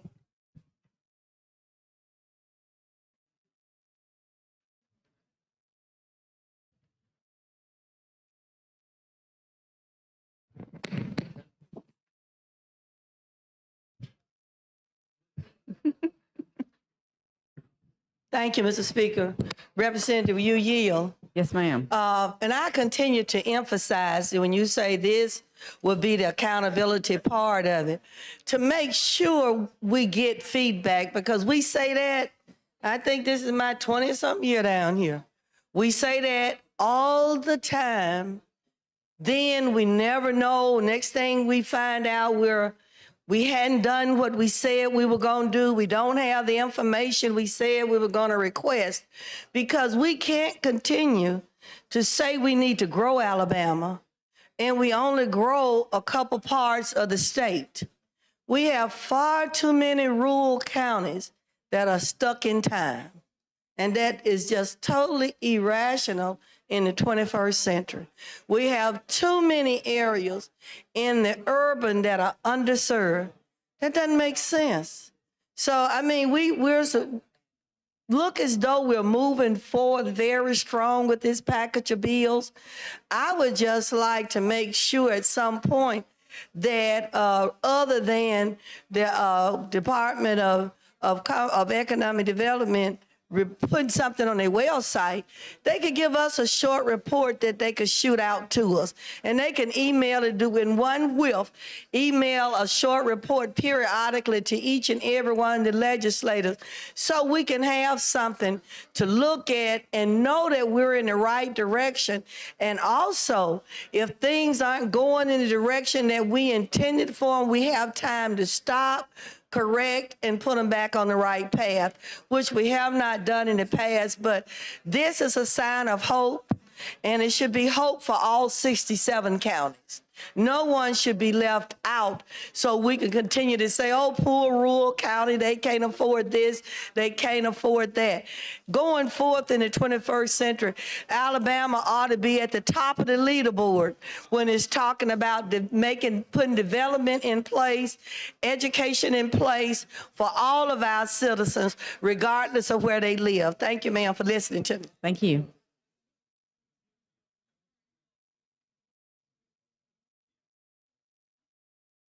Question is now on adoption of the BIR. All in favor vote aye. All opposed will vote no. And the clerk will not lock the machine. The members will vote.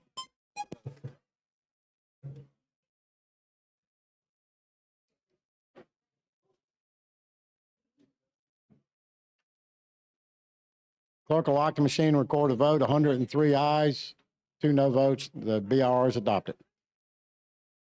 Thank you, Mr. Speaker. If there are no further questions, I move for final passage. Question before the body is now on final passage. All in favor vote aye. All opposed vote no. The clerk will lock the machine and the members will vote.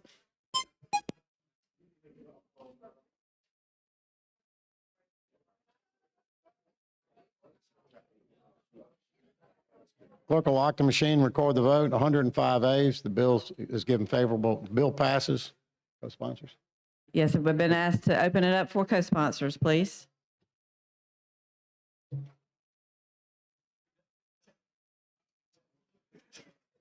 Clerk will unlock the machine.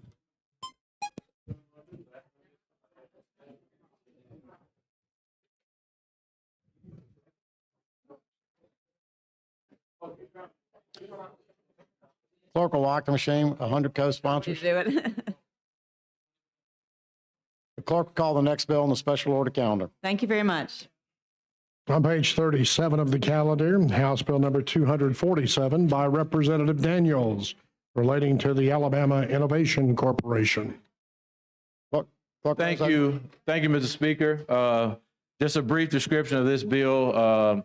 This is a bill to really help small businesses in the state of Alabama, also our higher education institution. It also moved the accelerator program from the Department of Commerce into the Innovation Corporation. And so, Mr. Speaker, if there's no questions, I move for the BR. The chair recognizes the gentlewoman, Ms. Gavan from Jefferson. Cool. I love it.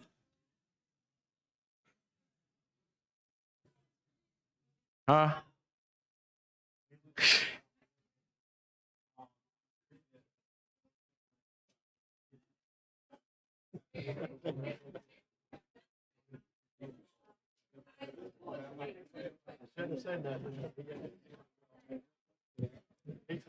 I have tried to educate you all, my colleagues, that my finest moment is not going to come when you all think it. So it's not now either. I like mine to be a surprise attack, to take everybody by storm. It ain't happened yet, but I'll keep you posted. Stay tuned. It's just so nice to see that Representative Daniels is up here sponsoring a piece of legislation, because he was probably, I think he was named one of the most essential members of the House a few weeks ago. I don't read news articles So, you read them. that are, You read that are as opinion much as pieces. you love yourself. Yeah, you read them. Yeah, you read. I love myself. You read. But Thank you, Representative Moore. this is my time right here, and I'm gonna reclaim my time. Well, get it. Let's get it. So I know the rules when I come to the well. So, Thank you, Representative Moore. I'm not gonna say she's one fan, but since you are so eloquently standing here, you got on another Easter suit today, huh? Okay, come through. HB 247. Talk to me about HB. Give me some fresh water. I would dare not let a bill go by. And you standing here, Mr. Leader. Yes, ma'am. Explain it to me. It's always good to see, especially in the Democratic Party, when we bring such significant bills. And since you are in leadership, I would just like for you to explain to me what the bill means. So back in 2020, the state of Alabama, we created the Innovation Commission. And that commission focused a lot of its attention on looking at the assets of Alabama, figuring out ways for us to improve from an image standpoint, but also focusing on our technology and entrepreneurship scene. And so that was the focus and the charge for that particular commission in 2020. In 2021, based upon the recommendations of the committee, Secretary Rice and the Hoover Institute, in partnership with many of our fine corporate partners within the state of Alabama and members of the legislature that served on the commission, their recommendation was to create the Innovation Corporation. The Innovation Corporation's primary focus is to engage veteran-owned, woman-owned, minority-owned small businesses in the state of Alabama, as well as helping develop those particular businesses. There's another aspect that deals with outdoor recreation. We're known for our natural resources, but the world doesn't know about our natural resources.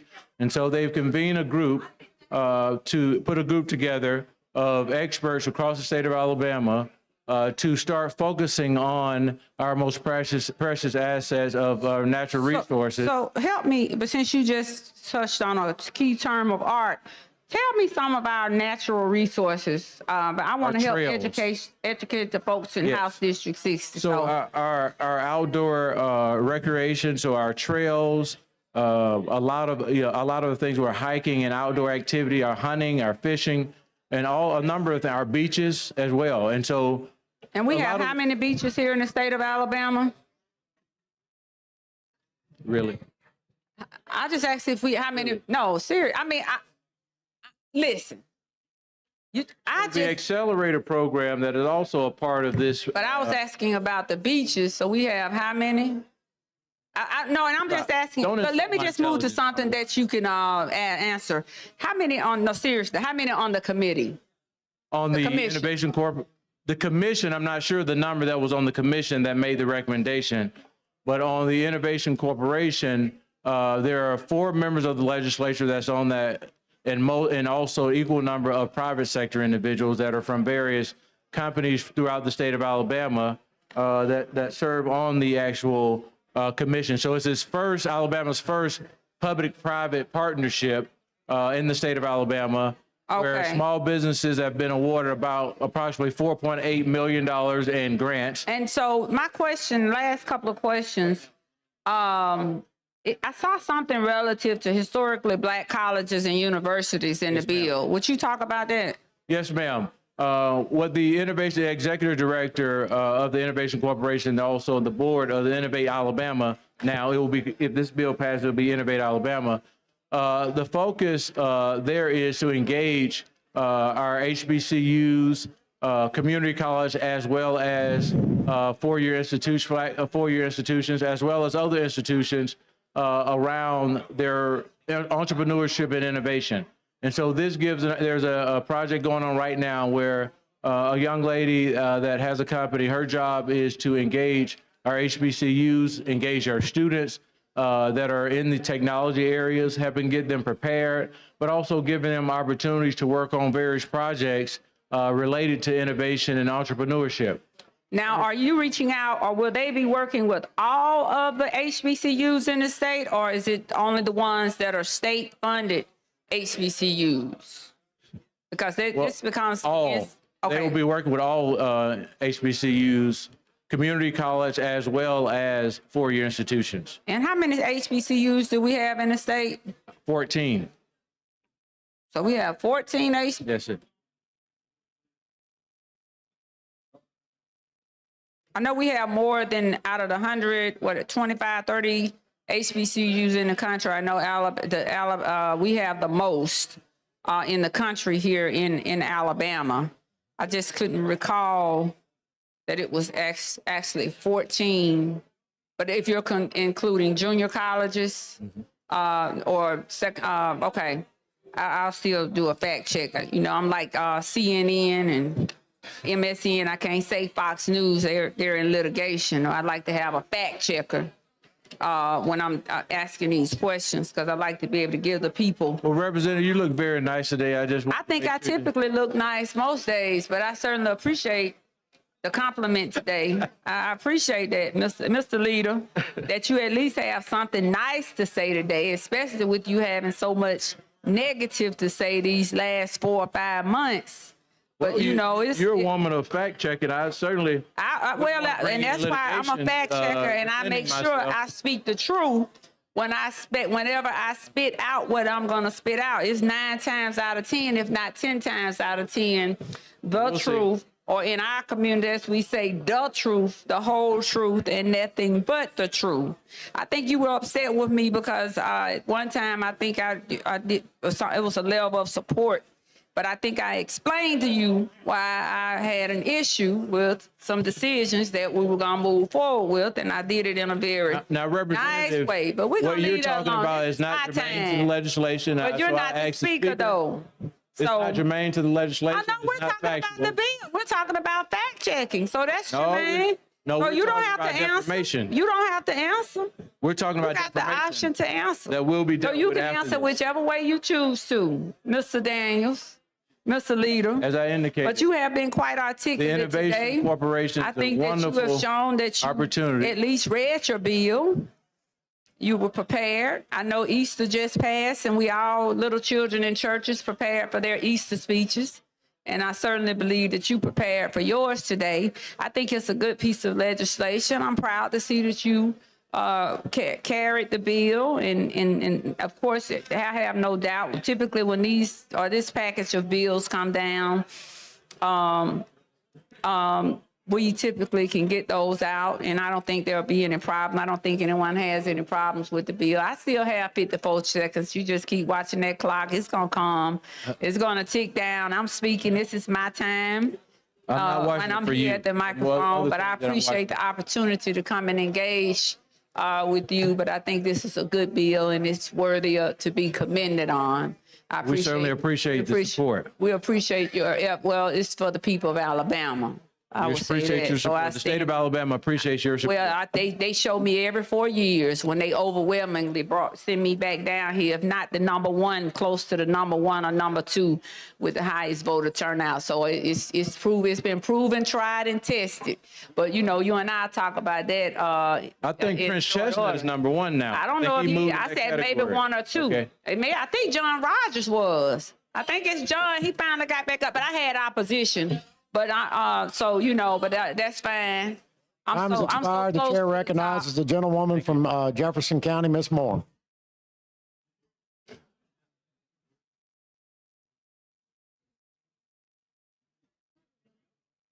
I just make my notes.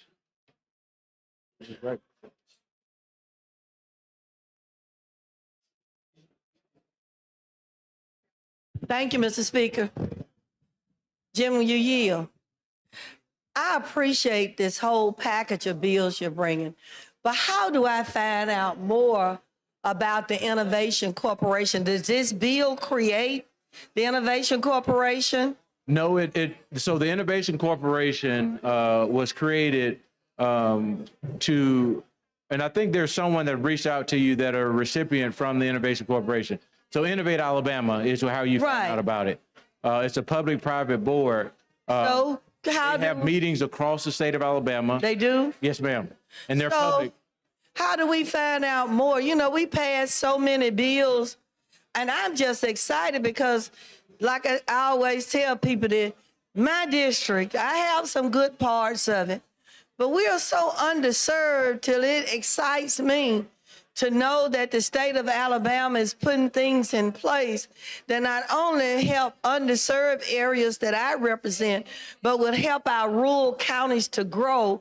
And we can finally say we grow in all of Alabama. But can I just look up Innovation Corporation for Alabama, and I can pull all the details there? Yeah, Innovate Alabama, absolutely. And we'll follow up and make certain that you get access to the website. To see all that has to offer. And we're also planning a presentation within our caucus for Innovate Alabama Executive Director. Okay. Who's a newly elected, a person that was hired on here within the last year. Okay. Before that time, we didn't have a full-time executive director. And so right now, we'll have Ms. Crutchfield to come in and actually speak and address the caucus. So that is a plan.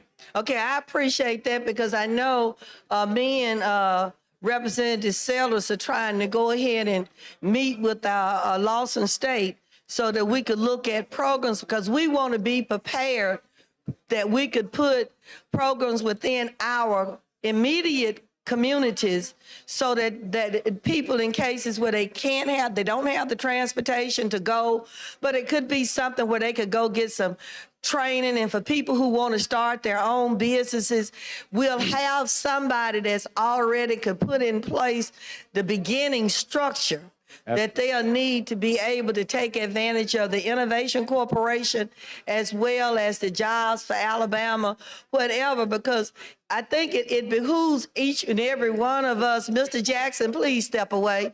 It behooves each and every one of us, representatives, to start looking in the areas that we represent and make sure that we are prepared to take advantage of all of these packages that have come before us, and don't let us be 2, 3, maybe 5 years down the road and we're stuck in the same place, because we are the leaders. Absolutely. And if we're the leaders and we know that this event is taking place, all of us ought to be gearing up to make sure that our districts and our counties that we live in take advantage of this opportunity. Thank you so much for listening to me. Well, thank you.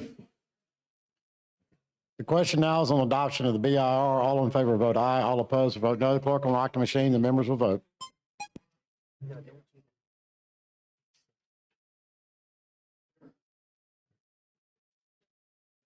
Clerk will lock the machine and record the votes. Oh. The clerk will now lock the machine and record the votes. 100 yeas. The BIR is adopted. Thank you. Thank you, Mr. Speaker. I ask for final passage. Question before the body's final passage of House Bill 247. All in favor vote aye. All opposed vote no. The clerk will unlock the machine and the members will vote.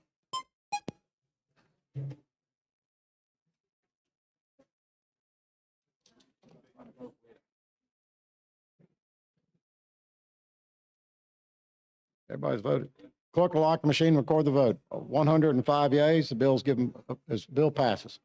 Mr. Speaker, I'd also like to, there have been a number of requests for opening up for co-sponsors, so I'd like to open up for co-sponsors. Clerk will unlock the machine for co-sponsors.